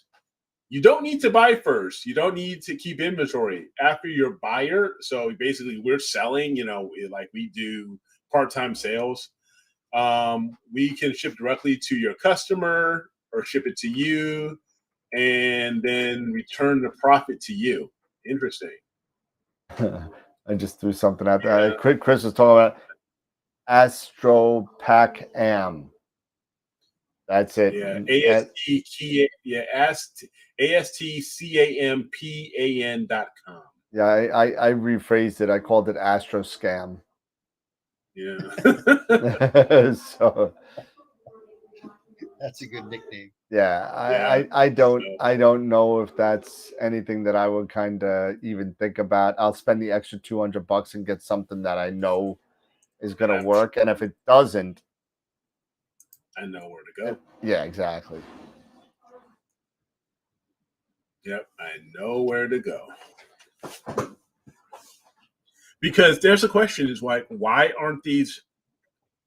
haven't you gone to High Point? Why haven't you gone to OPT or a Gina or any other, and tried to become, get them to be a reseller of your product, or Yep. So it's like, I don't know. And that's a good point, Litro. If you're an ASI user or an ASI Air, you're not going to be able to use those cameras anyway. You will not. And that was the thing that was so sketchy to me is like, here if you go on their Facebook site, and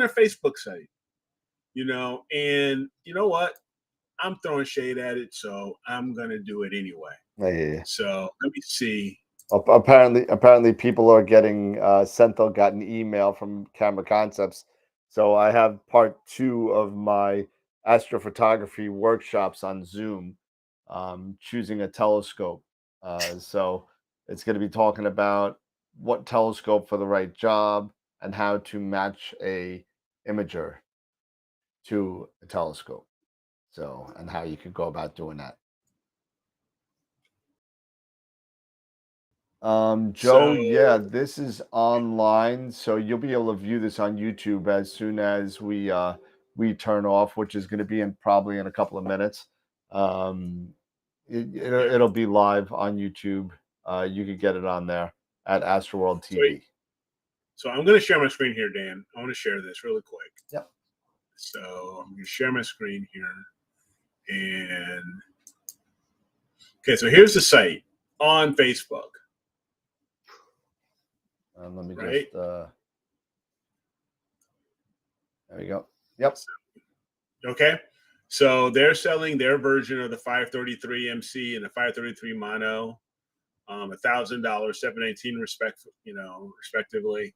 But here's the thing. That's an ASI Air. This is an ASI Air. And if you look, and I'm going to see if I can zoom in here. No. Sorry. I think you got to do it on the screen itself. Yeah, on the screen itself. And sorry. There you go. Take a look. You see that resolution? You see that gain? Yep. That is a 294. And that is a 294. Either mono or color. And you're putting this on your website. And you are not even selling. You don't even have it posted in you're saying shop this photo, a 533 MC Pro. No, this is not 533 MC Pro. It is not. That's pretty this silly. is why I'm throwing shade at this. And it kills me. It really, really does. And you're putting up this person, you're putting up ZWOs, a photo of a product that you don't even support and your cameras don't support, and it's not compatible with your stuff. Are we sure that these are not compatible with the ASI Air? They are probably from the same maker. But you know what? I have not heard one thing. I mean, I don't want to say for sure that they're not if we don't know, but I find it, I got to be honest, I'll stick with you, Eric. I I mean, That's I even why find it posted highly here. unlikely. Yeah, I find it very suspect. Yeah, this is definitely very shady to me. I would You not. know, We because like you've got the here, check this out. Their 260 Pro for $1,500. They're mono. This is basically the 2600 or the 268. That 268. chip is supposedly in here. The 268, the QHY 268 or the ASI 2600. They're selling it. They say $1,500 for their mono version. Yeah, the 268 mono is $2,300. Exactly, and or their color or the color version of that for 1,400, which is 2,000 if you're looking at a QHY or a ZWO. Yep. Everyone in the chat is agreeing. Way too sketch, you know. Way, way, way too sketchy, guys. I mean, I'm sorry. I'm just throwing that out there. Just Josh is like, yeah, buy it, review it, so we don't have to. Yeah. Eric, contact, send them an email and just tell them to send us a sample. Yeah. You can't get you know what? They don't answer you when they send you a message. It's just like a bot message. That just is nobody there is. So you answer them and no one answers you. Yeah. But so just letting you guys know, just you saw that stuff. Well, like we always, you know, if it's too good to be true, it probably is. Yep. And this is one of them. So. We had about all right, guys. Yeah, we have 40 something people tonight. So thank you for everybody coming down and watching me drop the F-bomb and a couple other things. But I've apologized 5 times tonight. I'll apologize again. I'm sorry. But it won't ever happen again. I promise. Well, I better not say that. That may come to. Yeah, I was going to say that. But you never. That's in the mail, Dan. Yep, there you go. There you go. I'll you know what? I'll donate $20 to myself and AstroWorld because of the curse jar. But anyway, yeah, it's like 11:15. It's time to go to bed. But I got to bring the telescope in now because it's cloudy. Yeah. Horrible. But all right, everybody, you got any final thoughts? No. Again, thank you everybody for joining us and enjoying the comedy of what is Dan and his adventures in setting stuff up or dealing with all of his crap. So we appreciate it. Appreciate the support. Again, continue to share the channel, share the show. Again, thank you for to Visible Dark for spreading the words of our show here. It's awesome to have a person coming in from all the way from Tasmania to check us out. Please come back. We appreciate that absolutely support. And continue to and even share amongst your own Astro friends down there in Tasmania. To come over and hang out with us here on YouTube and Facebook, and don't forget the Discord channel. We're always on there. One of us, we're all and other people hopping on and sharing, experiences or answering questions. So we have lots of ways for you guys to share your information and for us to share, what's happening with us and help answer questions. So continue that support. We really appreciate it. And to the answer to the question, so no, there's no reel tonight. I had to space things out a little bit. This is one of our days off from the wheel, but we will be back to the wheel on Friday. I believe we're giving away. What are we giving away on Friday? Let's see. It's a Masters of Pix Insight something. Another Masters of Pix Insight class.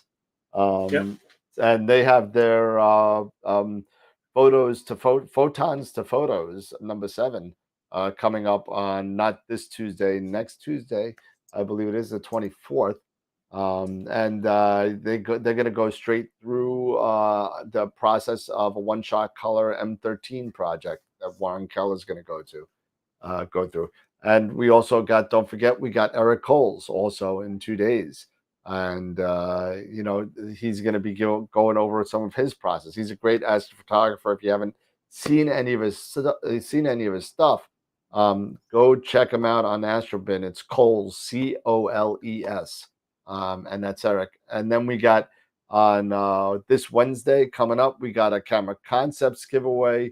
And then we have another Masters of Pixinsight giveaway on the 20th, along with Maxi Falieres from Argentina, who's going to be coming and hanging out with us and talking about his Pixinsight techniques. And then we got Kurt. I forgot Kurt Lanes. We got coming on the 25th. We got him coming up. I got to throw him in the ticker because he hasn't been on the ticker. He was a late entry, and he is an engineer that built his own roll-off roof or observatory, or what was that, Pete? Yeah, he built his own roll-off roof, and he's actually put in a CDK 12.5-inch plane wave, but he's going to change that out now to a Takahashi 150. But he'll kind of talk about how he actually built the roll-off roof, and what he decided to do on it. So I thought that since people were interested in wanting to talk about observatories, especially like you, Eric, this might be something to kind of just share some insight. So it was kind of nice, and he thought he absolutely wanted to be on. So that's good that we was able to do it, Dan. It's going to be cool. That's very cool. And then we got the following Friday, we got another Masters Pixinsight giveaway, and then I go on vacation, and then Cherry Springs. So we're gonna have to kind of figure out. That may be a week off, depending on the weather. So or we'll do some live shots and some drone shots from Cherry Springs. So we'll see. Hopefully, the latter, would be nice. But Mr. Pete, final thoughts? Well, I tell you, great show tonight. Just very informal. I tell you, Dan, the adjectives that were expressed, that was kind of caught everybody, but it was enjoyable. We're not letting it go. Again, it's fantastic that now we can say that AstroWorld is global. I mean, really. I mean, we're in the southern hemisphere and some of the most remote areas. So, as I said, like with Eric, just please share the wealth, and we'll bring on more important guests. I've got some other guests that I will talk to Dan about lining up that definitely want to be on the show as well. So, as I said, it's really an informative little get together for a couple hours. Dan, I won't be here on Friday because I'm going to be at the AIC show. So if anybody's going out to the that's right, enjoy it. Please come on by and say hello, and we'll share some insight out there. It's going to be a great show, but we'll be back then on the following Wednesday. Well, if you want to send me a video while you're out there, I can play it on the show, and you can be walk around a little bit. Do something like that, and walk around a little bit with the camera and talk a little bit about what you see, and do like a 5-minute thing. We'll put it on the show. Yeah, you know what? That might be a good idea. Yep. Yeah. At one point, you got to get Filippo and Tom on there. Well, Filippo's not coming out. Just Tom is coming out. Filippo's not making it out this time. Oh, I thought he was going to be there. Because Filippo, you know how animated Filippo gets. Oh, I do. It'd be kind of nice to have him on there, but unfortunately, Tom said he's not coming out. But Tom's going to be there, and I got to pick up Jeff Dickerman. He's flying into Sacramento, so I'm picking him up on Thursday, and then we're driving down to San Jose. Nice. And we also got. Did I send out the May? I sent out the May newsletter, right? Yeah, I did. Okay, I had to think about that for a second. But if you want the newsletter, go sign up on the website. We put it out every month with star party lists and guests and giveaways, and also our top 3 picks for beginner, advanced, and intermediate imaging. So definitely take a look at that. And then if you want to see the guest lists or whatever, sign up for all the giveaways. Go to the website. Go to astroworldweb.com and sign up for everything, because you got to sign up for every single. There's 6 giveaways now. So we got Optolong, we got Prima Luce Lab, we got Jerry Valdez gave us a 1-year subscription to Adobe Creative Cloud that we're giving away. Woodland Hills and Camera Concepts are giving us money to give away. So I mean, there's a lot of stuff that we're giving away. So just just sign up for everything. Hey Dan, can I ask a quick question to the viewer membership?